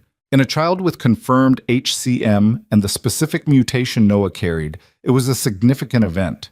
Not a heart attack, not irreversible damage, but a signal, the kind you could not responsibly ignore, that the structural obstruction was progressing faster than the conservative management plan had anticipated. "We need to talk about intervention," Selena had said, sitting across from Claire in the small family consultation room while Noah was being settled in the unit. "The septal hypertrophy has increased since the MRI. The episode today suggests we're moving toward a more obstructive picture. I want to convene the full team." "Surgical?" "Possibly. Septal myectomy is the gold standard for this presentation in a pediatric patient who's failing medical management." Selena held her gaze. "I want a surgical consult. I want the best person available." Claire had said nothing for a moment. Then, "I can't operate on my own son." "No, you can't." Selena looked at her carefully. But you have access to someone who might be the best pediatric cardiac surgeon on the Eastern Seaboard, and he happens to have a very specific personal investment in this outcome. Claire looked at the table. I'm not telling you what to do, Selena said. I'm telling you what the medicine requires. Chaz. She found Adrian at the hallway outside the unit at 9:15 that night.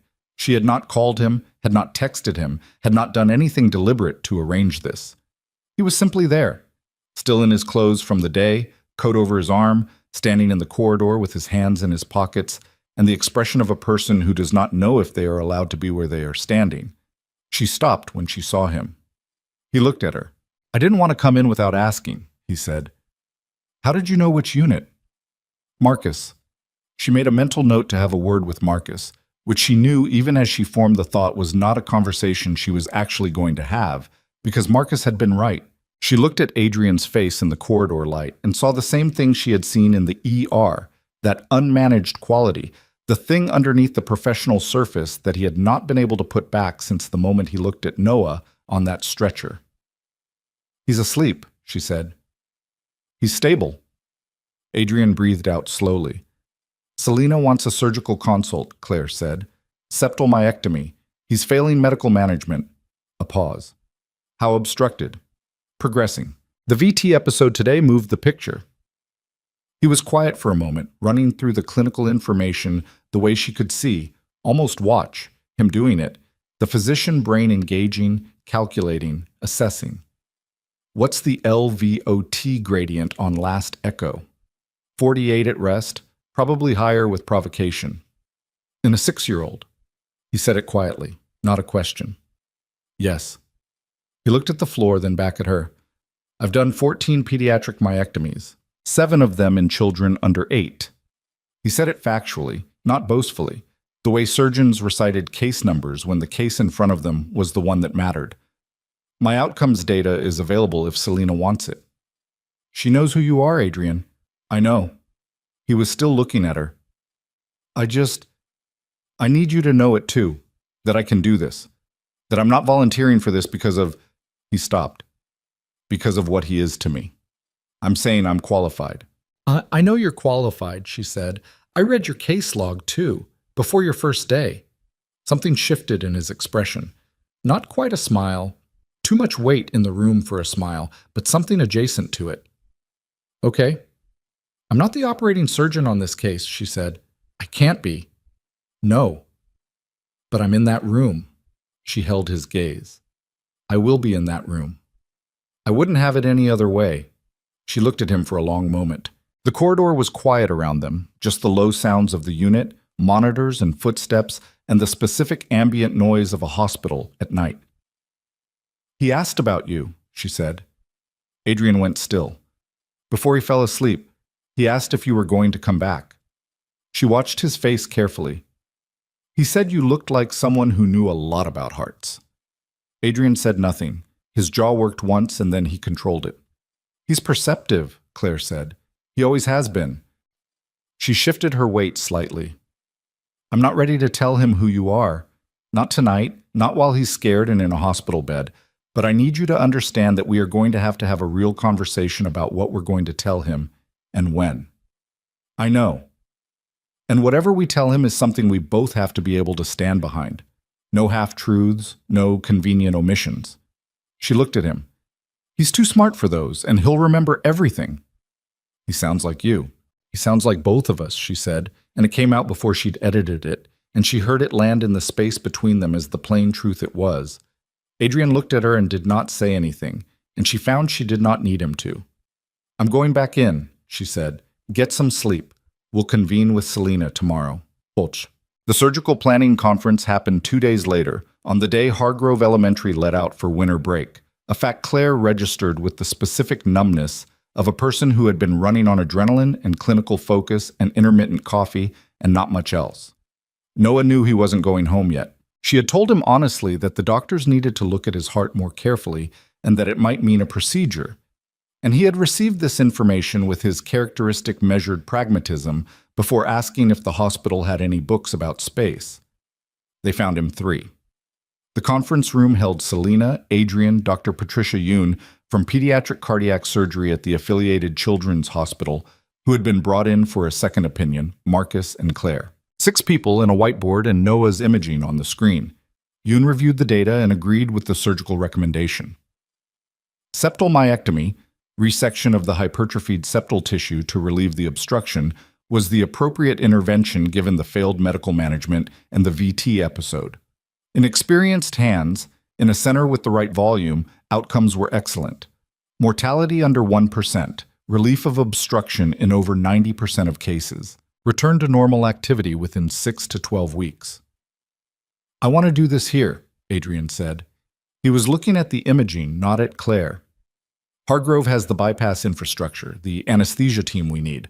I've worked with Dr. Yoon before. We did 2 pediatric cases at a conference workshop last year. I'd like her to scrub in with me." Yoon nodded. "I'm available the second week of January. That gives us time for the pre-op workup." "We should do a cardiac cath first," Adrian said. "Pin down the exact gradient under sedation." "Agreed." Selena was making notes. "I'll schedule it for next week." The clinical conversation moved in the efficient way of people who were good at what they did, and Claire participated in it. She asked questions, reviewed the imaging, flagged 2 technical considerations that Adrian incorporated into the plan without commentary. She was a surgeon in this room. She was also the mother of the child on the screen, and she held both things simultaneously for the entire duration of the meeting in the way she had been holding things simultaneously for 6 years and had become, by necessity, very good at.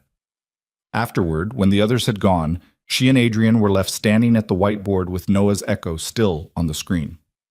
"You're going to do a good job," she said. He turned to look at her. "You don't know that." "I read your case log," she said again. "I do know that." He looked at the screen. "I've been thinking about what you said in the lounge." He didn't look at her. "About what I took from him, the years." "I said what you took from us." "Yes." A pause. "I've been trying to figure out if there's a version of the next part of this that isn't just making it worse, coming back and expecting anything." "What do you want, Adrian?" She asked it without hostility. It was a genuine question, the kind she hadn't been able to ask in the coffee shop because she'd been too busy managing the information transfer. "From this? From him? From any of it?" He was quiet for a long moment. "I want to be somebody he knows. Not necessarily. I'm not coming in with a list of demands about what I get to call myself or what role I occupy. I just..." He looked at the imaging. "I want him to know I exist, that I'm a person who knows his name." "He doesn't know your name yet." "I know." "He will," she said, "when the time is right, when he's not scared and in a hospital and processing a procedure." She looked at the screen. "He deserves to get that news when he can actually take it in." "Whatever you think is right," Adrian said. "I'll follow your lead." She studied his profile for a moment. "You're different," she said. He glanced at her. "From what?" "From what I remember." He considered this. "I've been through some things." "So have I." "I know." He held her gaze. "You came out harder." "Is that a criticism?" "No." Something in his voice was careful but not guarded. "You came out harder and better, and you built something real. That's not a criticism. That's just what I see." She looked away from him, back to the imaging. "Get some sleep, Adrian. You've got a kid to operate on." The cardiac catheterization was on a Thursday, and Noah was frankly annoyed about the fasting requirement. He expressed this clearly and repeatedly from 6 a.m. onward, with the focused persistence of a person who had decided that if he was going to be uncomfortable, he was going to be communicative about it. "I understand pancakes are not available," he said, in the car on the way to the hospital, "but I want it noted." "Noted," Claire said. "Formally noted."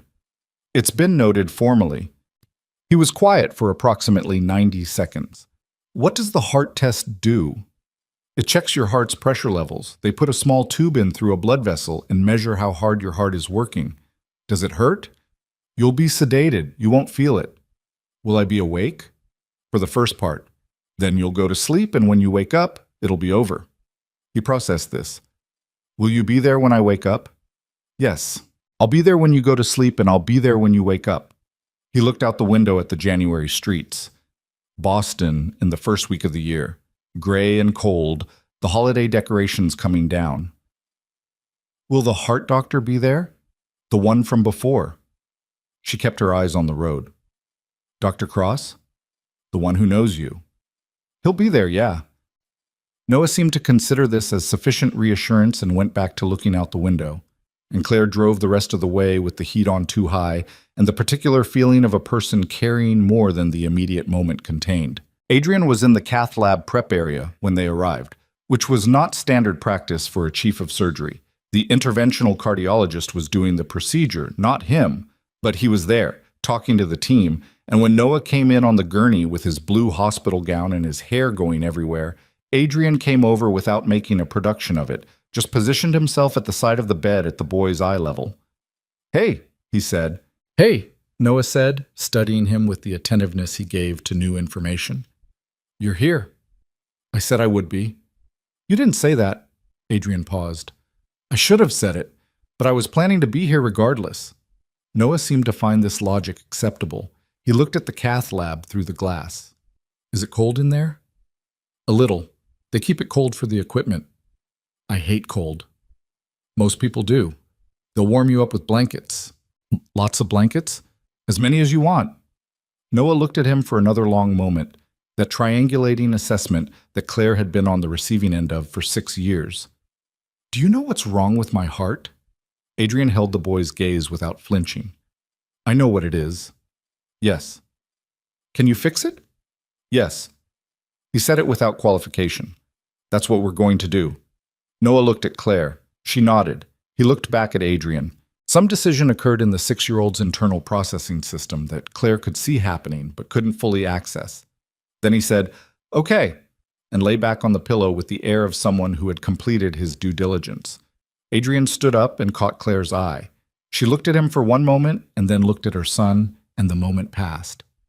The pre-op week was the longest week of Claire's life since the week she gave birth alone in a Boston hospital in March, 7 years ago. She knows that week's every hour, the specific texture of the nights, the way the hospital sounds changed after midnight, the particular solitude of a thing that should have been shared and wasn't. This week had a different quality. It was populated. Selena's daily check-ins, Marcus stopping by with coffee, the nurses on the pediatric floor who had, in the way of good nurses everywhere, quietly adopted Noah as a personal project and were competing to bring him the most interesting books. And Adrian, who came every day, not ostentatiously, not with the quality of someone making a statement. He came in the mornings before rounds for 15 minutes, 20 minutes. He reviewed Noah's chart. He talked to the nursing staff. He sat, when Noah was awake and willing, at the side of the bed and answered questions. There were always questions. Noah's curiosity did not pause for hospitalization. About the surgery, about how hearts worked, about whether sharks could get heart disease. He answered the shark question with a straight face and 2 minutes of actual data, and Claire, sitting across the room pretending to read patient notes, felt something shift in her chest that she hadn't fully expected.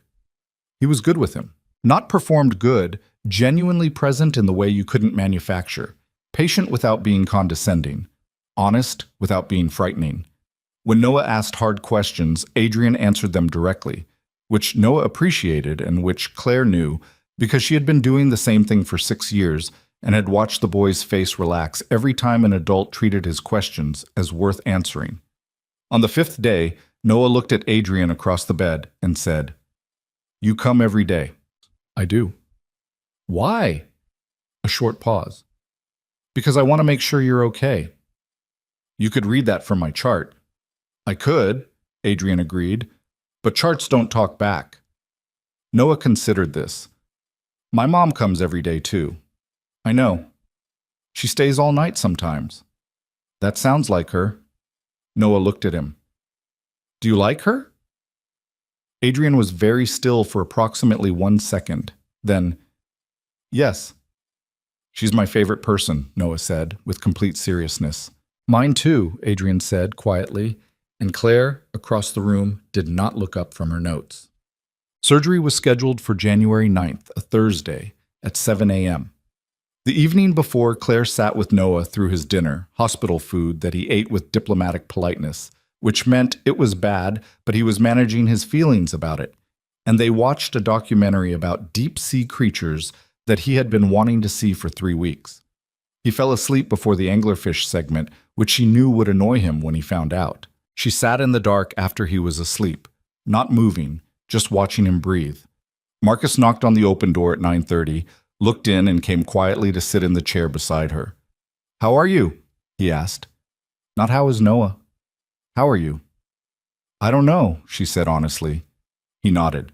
He sat with her for a while without requiring her to say anything more, which was what she needed. And she was grateful for it in the specific way you are grateful for people who understand that presence is sometimes the whole thing. "He's going to do a good job tomorrow," Marcus said, eventually. "I know." "Do you trust him?" She thought about this carefully. "As a surgeon, yes, completely. And otherwise?" She looked at Noah's sleeping face. "I don't know yet. I think that's its own separate question. That's probably fair." They sat quietly for another few minutes. Then Marcus said, "For what it's worth, the way he's been with that kid this week. I've been watching." "I know you have. It's not performance, Claire." "I know," she said. And then, because Marcus had earned the unguarded version, "That's the part that's the hardest to deal with." He stood up at 10, touched her shoulder briefly, the kind of contact that required no interpretation, and left. She stayed until midnight, watching her son sleep, and then she went to the family room down the hall and lay down on the narrow cot and did not fully sleep but rested enough to be sharp in the morning. At 6:45, Noah was awake and quiet, and holding her hand with both of his, looking at the ceiling. "Are you scared?" she asked. "Kind of." He looked at her. "Are you?" "Kind of." "You won't be in the room," he said. Not an accusation, a fact he was processing. "Not operating, no. I'll be just outside." "The whole time?" "The whole time." He nodded slowly. He'd been thinking about the surgery with the methodical intensity he brought to problems that needed understanding. "Doctor, Cross is going to open my chest?" "A small part of it, yes, to get to the heart. And then he fixes the thick part. He removes a small amount of the excess muscle. It creates more space for the blood to flow. Like unclogging a drain." "Essentially, yes." "That's not that scary," he said, with the air of someone who had talked himself into a position and was committing to it. "No," she agreed. "It isn't." He looked at the ceiling again. Then, "Mom." "Yeah." "Dr. Cross." He paused. He had the expression of someone working up to something. "He looks like me." The room was very quiet. "I know he has different eyes," Noah said, "but He touched his own face imprecisely, the gesture of a child locating something he didn't have vocabulary for yet. "The same face shape." Claire held his hand and looked at him and felt the 6 years compress into this single moment, this child with his hand on his own cheek, working toward a truth she had been carrying for him. "Noah," she breathed in. "There are some things I'm going to tell you, not all of them today. Today you need to focus on this one thing. But I want you to know that I will tell you everything, and I will answer every question you have, okay?" He looked at her. His eyes, which were her eyes, were calm and waiting. "Okay," he said. "Do you trust me?" "Yes." Completely, immediately, without hesitation, the trust of someone who had never been given a reason to doubt her. It landed in her chest with the specific weight it always carried. "Okay," she said, "then right now, the one thing you need to know is that Dr. Cross is a very good surgeon and he is going to take very good care of your heart. That's the most important thing today." Noah looked at her for a long moment. Then he looked at the ceiling again. He was quiet for enough time that she thought he might have filed the conversation and moved on. Then, "Is he my dad?" The monitors beeped. The morning light through the blinds lay in stripes across the floor. "Yes," Claire said. Noah absorbed this. He did not look shocked. He looked like a person receiving a piece of information that connected to other information he already had. The face shape, the presence, the something he'd been tracking with his specific attentiveness for a week and a half. "Does he know?" Noah asked. "Yes." He knows. Did he know before? No, I told him recently. Noah was quiet again. Then, is he going to leave? She looked at her son. The question landed with its full weight. The question that was really two questions, and underneath both of them was the one he'd been carrying some version of his whole life. I don't know, she said. I'm not going to promise you something I can't guarantee. She squeezed his hand. What I can tell you is that he came here every day this week, and that right now he is in the OR getting ready to fix your heart. Whatever else is true, that part is true. Noah thought about this carefully, in the way he thought about things that mattered. Then he said, Okay. Okay? That's enough for right now. He looked at her. Can we talk about the rest later?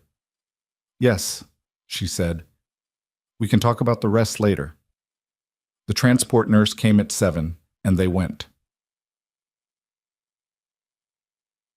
She was not in the OR. She was in the surgical waiting area, the one she had been on the other side of 100 times, talking to families, and she understood it differently from this side. The chairs were not comfortable. The television in the corner was showing a morning program with the sound turned down. There was a coffee machine that made a tolerable cup if you weren't asking much of it. Marcus was there. He had arrived at 7:10 without her asking, 2 coffees, and sat across from her without making it into something. She did not tell him what Noah had said that morning. She held it in the way you hold things that are too newly formed to be spoken yet. She knew, with the part of her brain that did not stop being a surgeon even here, what was happening in that room. She knew the sequence, the incision, the sternotomy, the bypass, the arrested heart, the careful measured work of removing the right amount of tissue and no more. She knew Adrian's hands. She had stood next to them for 6 hours on the patent case, and she knew their quality. She held this knowledge like ballast, not comfort exactly, because there was no comfort in having your child's chest open, but something that kept her level. At 10:40, 2 hours into the case, the OR nurse called out with an update. Bypass established, good flows, no complications. She breathed. At 12:15, resection complete, coming off bypass. At 1:03, closing. Everything looks good. She put her coffee cup down and looked at her hands. Surgeon's hands, like his, like the hands now closing the chest of their son, and she allowed herself to feel, for the first time in 3 weeks, something other than bracing. Adrian came out at 1:45.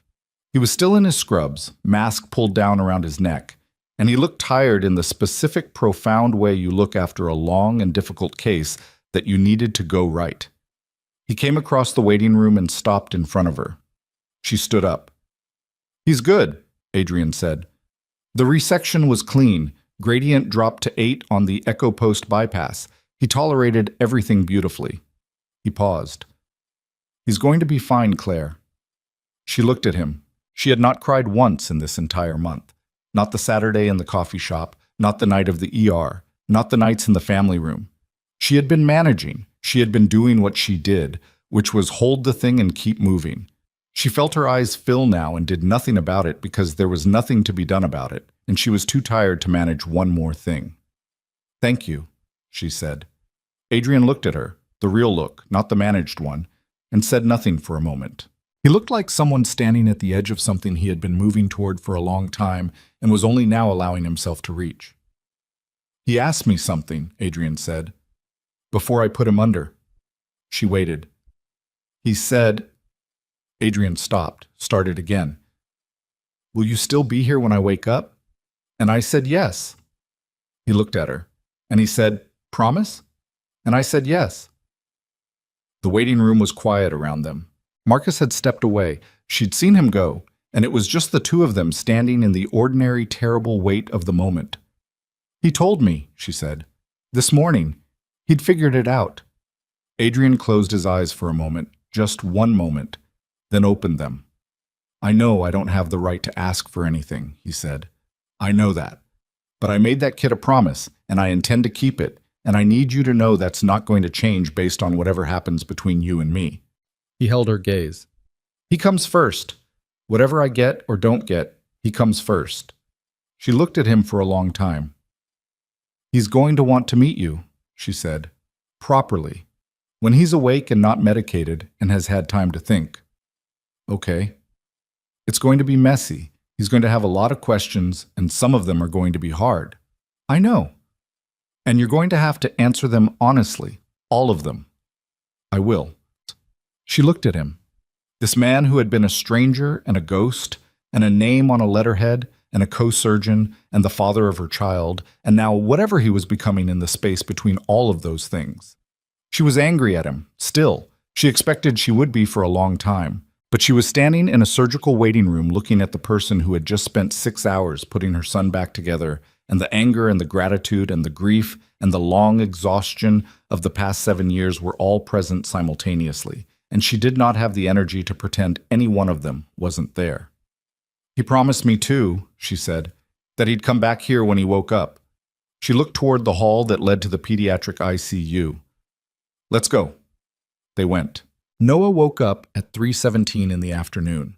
Claire knew the exact time because she had been watching the clock on the wall of the pediatric ICU with the specific attention of someone who had run out of other things to do with their eyes. The monitors were stable. The nurses had been in twice. Adrian was sitting in the chair on the other side of the bed, his elbows on his knees, looking at the floor, and they had not spoken in 40 minutes, which was fine. The silence had a different quality than the silences of December, less managed, less defended. Just two people in a room waiting for the same thing. Noah's eyes opened slowly.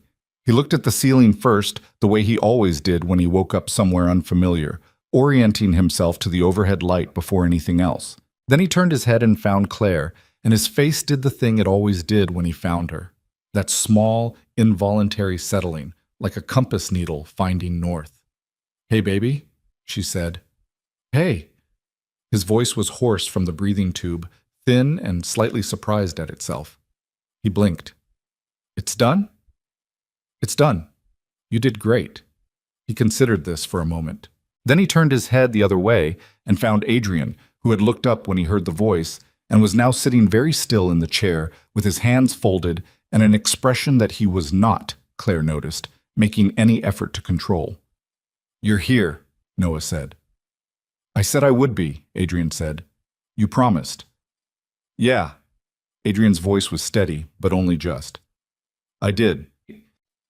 Noah looked at him for a long moment with the drowsy but intact attentiveness of a child coming out of anesthesia who had not lost a single thread of what he'd been thinking about before he went under. Then he looked back at Claire. "You told me," he said, "this morning." "I did." He processed this. His eyes were heavy, but his mind was clearly working, pulling things into order. "He's my dad." "Yes." He looked at Adrian again. Adrian held the look without flinching or looking away, which was the right thing to do, and which Claire noted in the part of her brain that was always recording. "How come you weren't there before?" Noah asked. The question landed in the room with the unceremonious directness of a 7-year-old who had not yet learned to soften the edges of what he needed to know. Adrian breathed in once. He leaned forward slightly in the chair, closer to the bed, closer to eye level. "I made a mistake," Adrian said. "A big one. I left when I should have stayed and I didn't know about you, but even if I had, I wasn't being a person who could take care of anyone at the time. That's not an excuse. It's just what was true." Noah looked at him. "Are you going to leave again?" "No." "How do I know?" "You don't," Adrian said. "Not yet. You'd have to watch and see." He held the boy's gaze. "That's fair. I'd rather you watch and decide than just take my word for it." Noah thought about this with the seriousness it deserved. Then he said, "Okay," and closed his eyes, and was asleep again within 90 seconds, the way post-surgical children went. Here and then not, consciousness coming and going like a tide. Claire sat in the chair on her side of the bed and looked at her son's sleeping face. She heard Adrian exhale, slowly, completely, in the chair across from her. Neither of them said anything for a long time. The recovery had its own unglamorous rhythm, the way all recoveries do.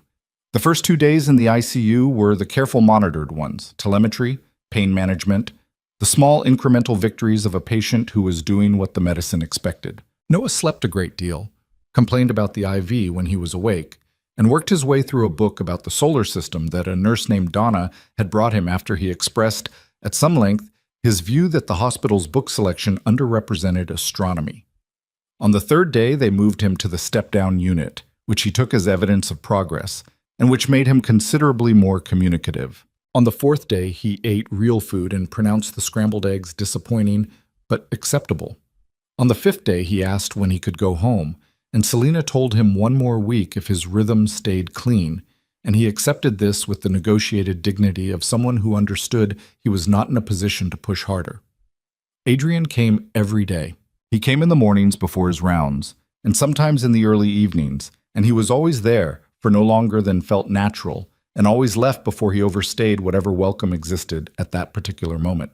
He brought Noah a book about cardiac anatomy on the third day, a children's version, colorful illustrations, cross-sections of a beating heart, explained in terms a 7-year-old could read, and Noah received it with the delight of someone being given exactly the right thing and immediately began reading it with the focused intensity he brought to subjects he considered important. "This is about me," Noah said, holding up an illustration of the ventricular septum. "Kind of," Adrian said. "This part." He pointed to the diagram of the myectomy site. "This is the part you fixed." "That's the part." Noah studied it. "It looks bigger in the picture." "Things usually do." "Were you scared when you were fixing it?" Adrian sat down on the edge of the bed, which he had started doing on day 3 once it was clear Noah found the chair distance more formal than he preferred. "A little," he said. "Yeah. You didn't act scared when you talked to me before." Surgeons learn to manage that. You don't stop feeling it. You just don't let it run the operation. Noah nodded slowly. "My mom does that too. She gets the face and then it goes away and she's just..." He made a gesture of resolution with his hand. "Working." "The face," Adrian said, and looked across the room at Claire, who was ostensibly reviewing notes on her tablet and was in fact listening to every word. "She has a lot of faces," Noah said. "I know all of them." "How many are there?" Noah considered. 7 main ones, and some that are combinations. "What's the combination she has right now?" Noah looked at her with the frank assessment of a person conducting a study. "That one is..." He tilted his head, trying not to smile, and also thinking about something complicated. "That sounds right," Adrian said. Claire put her tablet down and looked at both of them. "I'm right here." "We know," Noah said, with the serenity of someone who found this entirely fine. Yeah. The conversation that Claire had been both avoiding and moving toward happened on a Friday evening, day 6 of the recovery, when Noah had fallen asleep early after a particularly thorough discussion with Donna about the relative merits of different planets, and Adrian had stayed, and they were sitting in the family room down the hall with the door half open and 2 cups of coffee from the floor machine that were not good but were warm. She started it, which surprised her slightly. She had expected to wait, to let it come when it came. But she was tired of carrying things that could be set down. "He's going to want more," she said. "As he gets better, he's going to start asking what this looks like, whether you come to things, whether he calls you..." She stopped. "Whether he calls you anything." "I know. I don't know what to tell him yet." Adrian turned his coffee cup in his hands. "What do you want to tell him?" "I want to tell him the truth. The version that's fair to him." She looked at the wall. "He's lost 6 years of having a father. I'm not going to promise him something that doesn't hold." "What would make it hold?" He asked it without deflection, without making it easy for her. Straight question. She looked at him. "Showing up. Consistently. When it's inconvenient, when it's uncomfortable, when he's difficult and testing you and trying to figure out if you're actually staying." She held his gaze. "Not because you feel guilty. Not because you're trying to fix something. Because you actually want to be his father." "I do want to be his father." "I know you think you do. Right now, in this hospital, with the surgery and everything, it's easy to want things in crisis. The question is March. Is April. Is the Tuesday night when he has a meltdown about homework and you're tired from a 12-hour day and there's nothing dramatic happening to remind you why it matters." Adrian was quiet for a moment.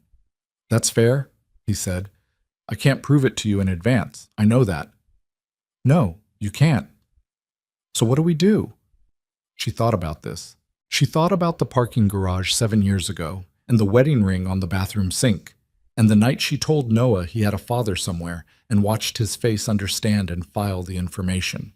She thought about the coffee shop and the ER and the OR and the waiting room and 6 days of a man sitting in a chair next to her son's hospital bed. "We go slowly," she said. "He gets to set the pace. If he wants to call you Adrian, that's what he calls you. If he wants something else eventually, that's a conversation we all have together. You don't get rights, you earn them. And the earning takes as long as it takes."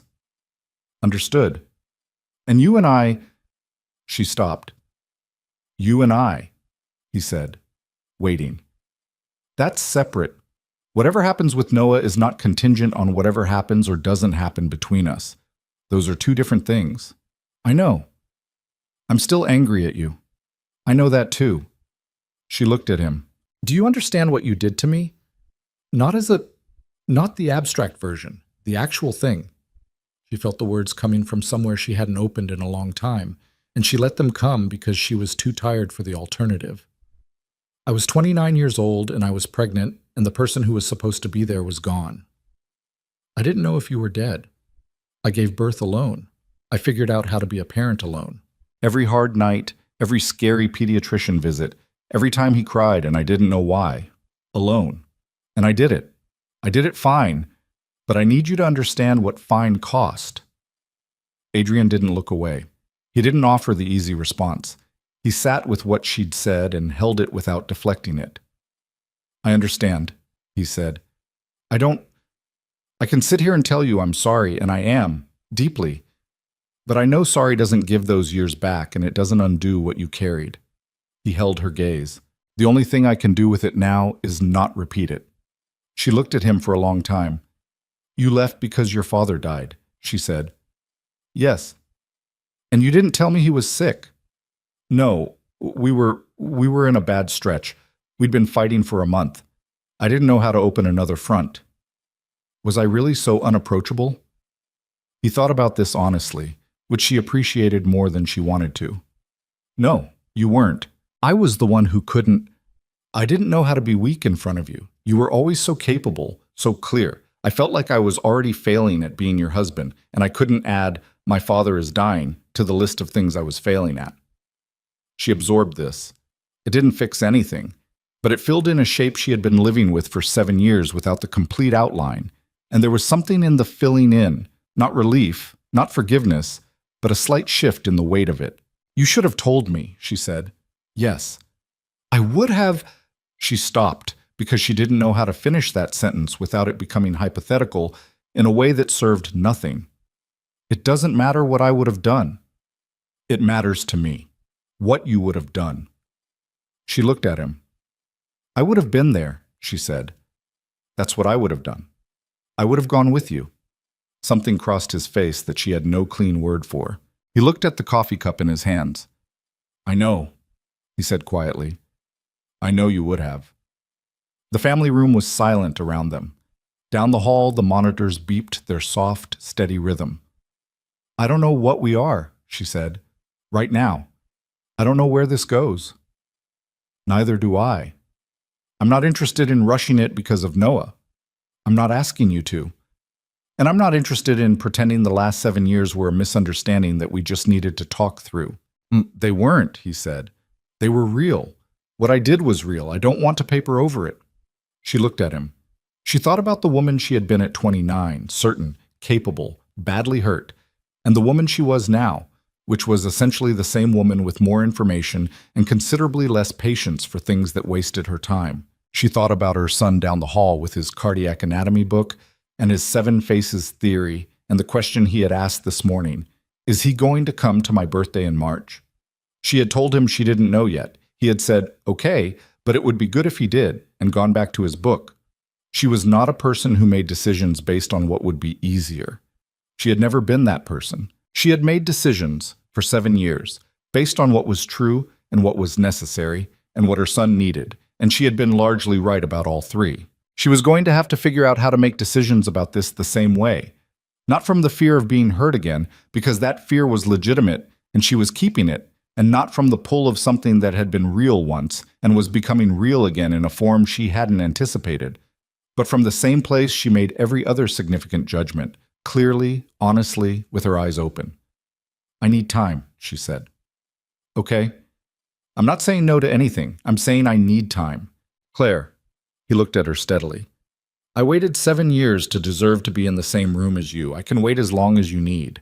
She looked at him for a moment. Then she stood up, took both coffee cups, threw them away, and said, Go home. Get some sleep. He's going to have 100 questions for you tomorrow, and you should be rested for them. He stood. Will you be here in the morning? I'm always here in the morning. He nodded. He picked up his coat. He was at the door when she said, Adrian. He turned. Thank you, she said. For his heart. For fixing it. He held her gaze for one moment, not performing anything, not managing anything, just looking at her with the plain, unmedicated truth of a person who had been given something they knew they hadn't earned. Thank you for keeping him safe until I could, he said. He left. She stood in the family room alone for a moment, and then she went back down the hall to sit beside her sleeping son. Noah came home on January 16th. He walked out of the hospital under his own power, which he had been specifically looking forward to, and which he accomplished with the deliberate dignity of someone who understood the significance of the exit. He was wearing his blue puffy jacket over a sweater Claire had brought from home, and his hair was doing its seven-direction thing because she had combed it twice, and it had undone her work both times. And he held her hand in the parking lot, but he held it like a person walking beside her rather than a person who needed to be held up. Adrian carried the bag.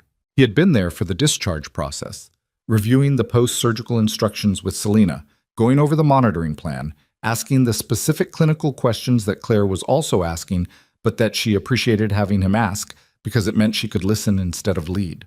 He had a way of being useful without occupying the center of the room, which she was beginning to understand was something he had worked at, deliberately, since the day she walked out of the coffee shop and said, I need time. In the parking lot, Noah looked up at the sky, gray January Boston sky, cold and flat, and said, It smells different out here. Hospital air is recycled, Claire said. Everything smells like the outside. He breathed in. Even cold is good. Adrian was putting the bag in the car. Noah looked at him with the evaluating attention that had been his default setting for 2 weeks. Are you coming to our house? Noah asked. Adrian looked at Claire. Claire looked at Noah. Not today, she said. You need to rest today. Tomorrow?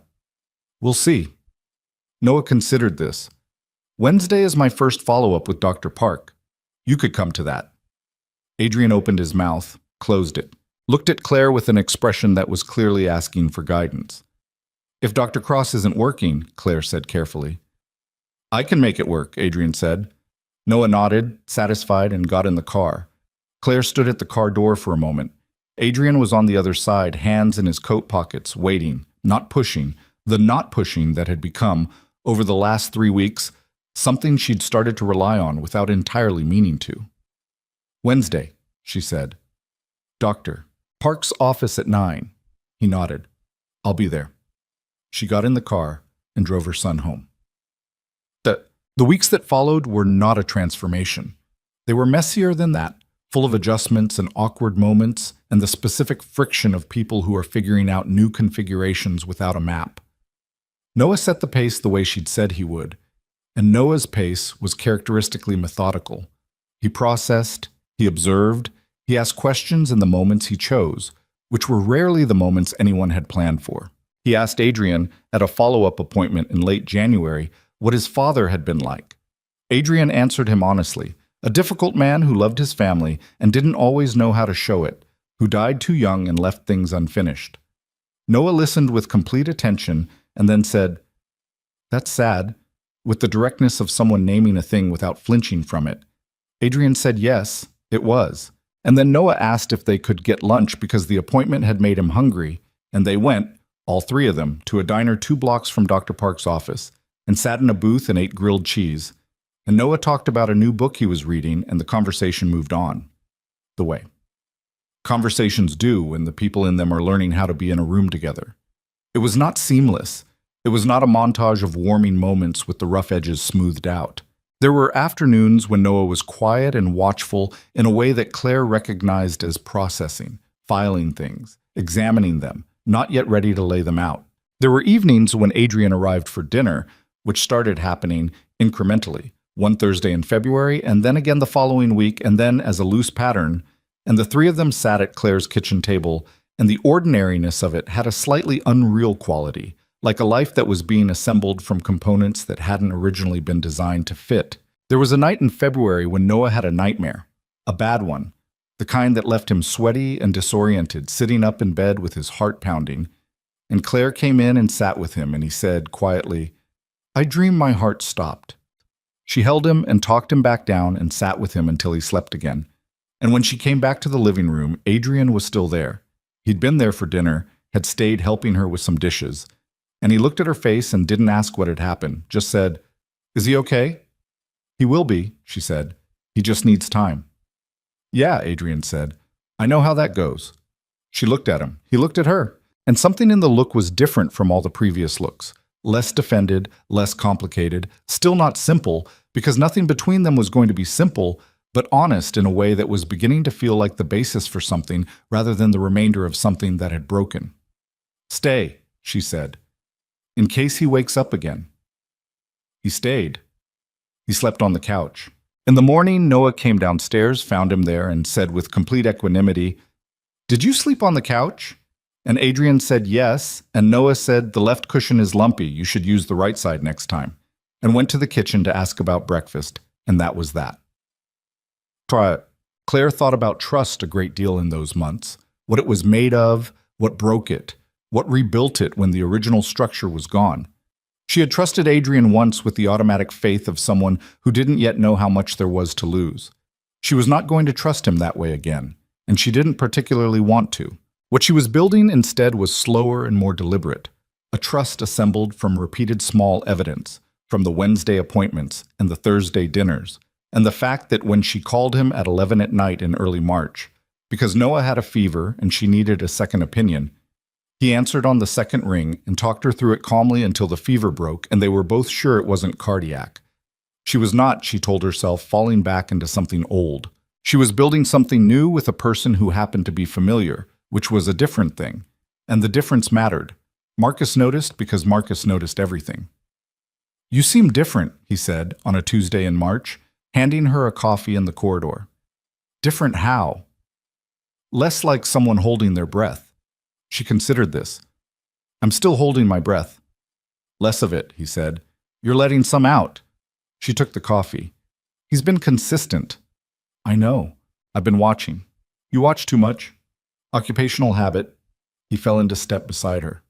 "How's Noah?" "Good." 6-week post-op echo was clean. Gradients at 6. She felt the fact of it in her chest, the way she felt it every time she said it. 6 weeks ago it had been 48, and now it was 6. And the number was so ordinary it was almost impossible to believe. He went back to school 2 weeks ago. He told his class he had open-heart surgery, and now he considers himself something of an authority on cardiac anatomy. He's not wrong. No. He's also told 3 separate classmates that his father is a heart surgeon, which he delivers like it's a significant credential. Marcus smiled. Is it working for him? Darius thinks it's extremely cool, so apparently yes. They walked in comfortable silence for a moment. Then Marcus said, "And you?" "I'm fine, Marcus." That word again. "I'm genuinely fine this time." She glanced at him. It's not resolved. I don't think it's going to just resolve, but I'm not bracing anymore. That's something." "That's a lot," Marcus said. No. Noah's birthday was in March. He turned 7 in the particular way he did everything, with advanced planning and a clear agenda. He wanted a space theme. He wanted a specific cake from a specific bakery. He wanted Darius there and 3 other kids from school, and he told Claire with characteristic directness, Adrian to come. "You can call him something else if you want," Claire said. "You don't have to call him Adrian." Noah thought about this at some length. She could see him working through the options, the implications, the terminology, and what each word meant about the thing being named. "What do other kids call their dads?" he asked. "Different things. Dad, daddy, father. Some kids use first names." "Dad seems right," Noah said, "but it feels weird to just start." "You could work up to it." He thought about that.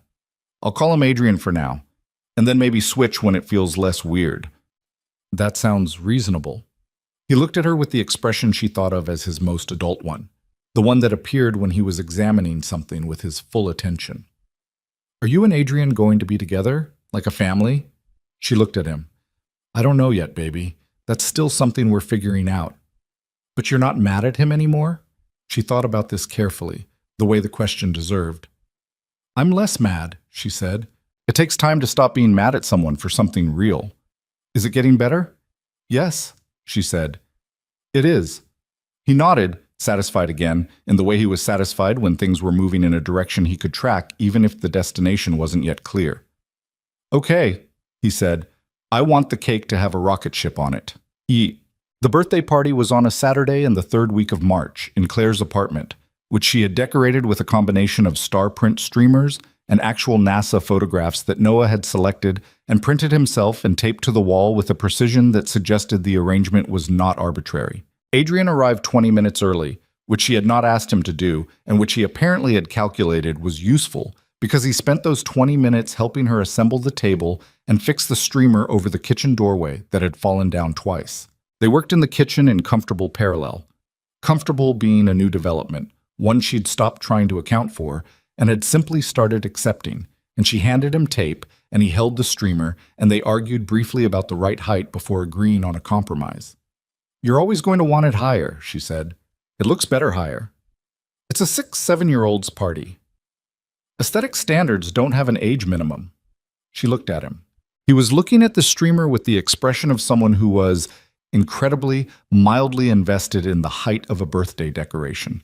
She felt something move through her that she identified after a moment as fondness, uncomplicated, involuntary, the kind that doesn't announce itself. Fine, she said. Higher. He fixed the streamer. He stepped back. It did look better. The party was everything Noah had wanted it to be, which is to say it was loud and specific and ran over schedule, and the cake had an excellent rocket ship on it. Darius arrived with a gift wrapped in approximately 14 layers of tape, which Noah worked through with impressive patience. The other kids descended on the space-themed activities with the collaborative chaos of children who had been given permission to be themselves in a room with acceptable snacks. Adrian sat at the edge of it and was, she noticed, exactly right. He did not try to be the center of it. He helped Darius with a stuck piece of tape. He answered a question from one of the other kids about whether people could actually live on Mars with the seriousness the question deserved. He watched Noah from across the room with an expression that she had stopped trying to describe and had simply started recognizing. The expression of someone paying attention to something they know they can't afford to miss. At some point in the middle of the cake, Noah looked across the table at Adrian and said, with a piece of rocket ship frosting on his chin, "This is a good party." "It really is," Adrian said. "You can come to the next one too." "I'd like that." Noah nodded and went back to his cake, and the party moved on, and Claire sat at the end of the table watching her son be 7 years old and thought about what it meant to let something be unfinished and still call it good. To hold the incomplete alongside the real and not require one to resolve before you acknowledged the other. She had spent 7 years making a life that was whole despite being incomplete. She had done it well. She had raised a child who asked good questions and ate too much syrup and knew all the orca facts and looked at his cardiac anatomy book like it was a story about him, because it was.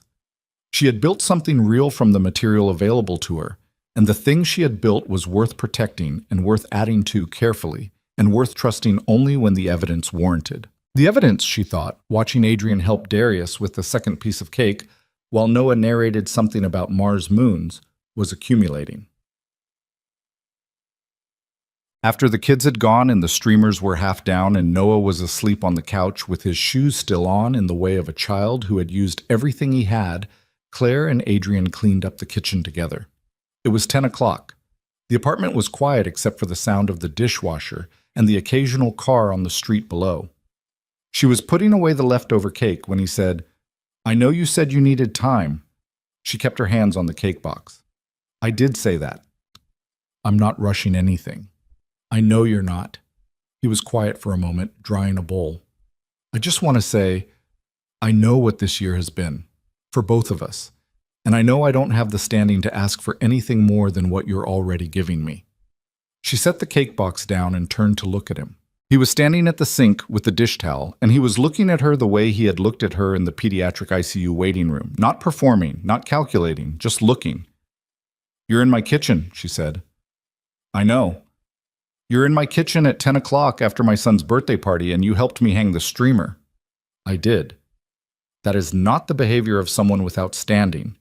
He looked at her carefully, not assuming anything, waiting for the sentence to finish. She crossed the kitchen, 8 feet, maybe 10, and stood in front of him and said, "I'm still angry at you. I want you to know that doesn't just go away." "I know. And I'm not the person I was. You don't get that person back. This one has edges." "I know. I like this one." She looked at him for a long moment. She thought about all the things that were still unresolved. The years that could not be returned. The wounds that had healed into scars that were permanent but no longer raw. The trust that was being built brick by brick and was nowhere near finished. She held all of it, all the weight of the real and the incomplete, and she did not set it down. She said, "I need you to keep doing what you're doing." "I will. Not for me. For him first. Always for him first." "Always," he said, without hesitation. She looked at him for one more moment. Then she reached out and took the dish towel from his hands and hung it over the oven handle, and she did not move away after she did it, and he did not either. "There's leftover cake," she said. "Is that an invitation?" "It's an observation about available cake." He almost smiled. "I'll take it." She got 2 forks and the cake, and they sat at the kitchen table, and it was not a resolution, not the kind that ties everything off and makes the past clean. It was something messier and more honest than that. It was 2 people sitting at a table with leftover birthday cake and 7 years of damage and 1 sleeping child on the couch, and the specific kind of beginning that only happens when you've already been through enough to know what not beginning costs. They talked for 2 hours about the case, about Noah's follow-up plan, Selena's schedule, the long management road ahead for a kid with HCM who was otherwise completely healthy and loud about it, about Marcus, who Adrian had started to genuinely like, which Claire found both unsurprising and gratifying, about the streamer, about Adrian's father, which came up sideways in the middle of something else, and which they talked about for 20 minutes in the kitchen at midnight in the particular way of things that have been too long unsaid. They did not talk about what they were, because that was a question that did not yet have an answer, and neither of them was in the business of forcing answers before they were ready. What they had was this: a kitchen at midnight, cake, a child asleep in the next room with a heart that worked. That was enough. Not because it was everything, but because it was real, and real was the only material that ever built anything that lasted. In April, Noah called him Dad for the first time. It happened without announcement, without the weight of occasion. They were at the park, Sunday afternoon, the 3 of them, and Noah was on the climbing structure near the top. And he called down to Adrian about something, and he said, "Dad," look in the same easy tone he said, "everything," and then kept climbing as if the word had always been available, and he'd simply finally decided to use it. Adrian stood below the structure and watched his son climb, and did not say anything, but Claire, standing beside him, saw his hand go to the railing in the particular way of a person steadying themselves against something they weren't prepared for. She put her hand briefly over his, just for a moment. Then they both went back to watching Noah climb. There would be a wedding, eventually. Not that spring, not that year even, but eventually, when the time was right and the evidence was sufficient, and both of them were certain in the deliberate way that people are certain when they have already survived the alternative. There would be more follow-up appointments and clean echoes, and Noah explaining cardiac anatomy to increasingly impress classmates, and mornings with too much maple syrup and arguments about streamers, and a family that looked nothing like what any of them had planned. There would be above everything the ongoing, ordinary work of showing up, not the dramatic showing up of a crisis, but the quieter kind, the Tuesday night homework meltdown kind, the 3 a.m.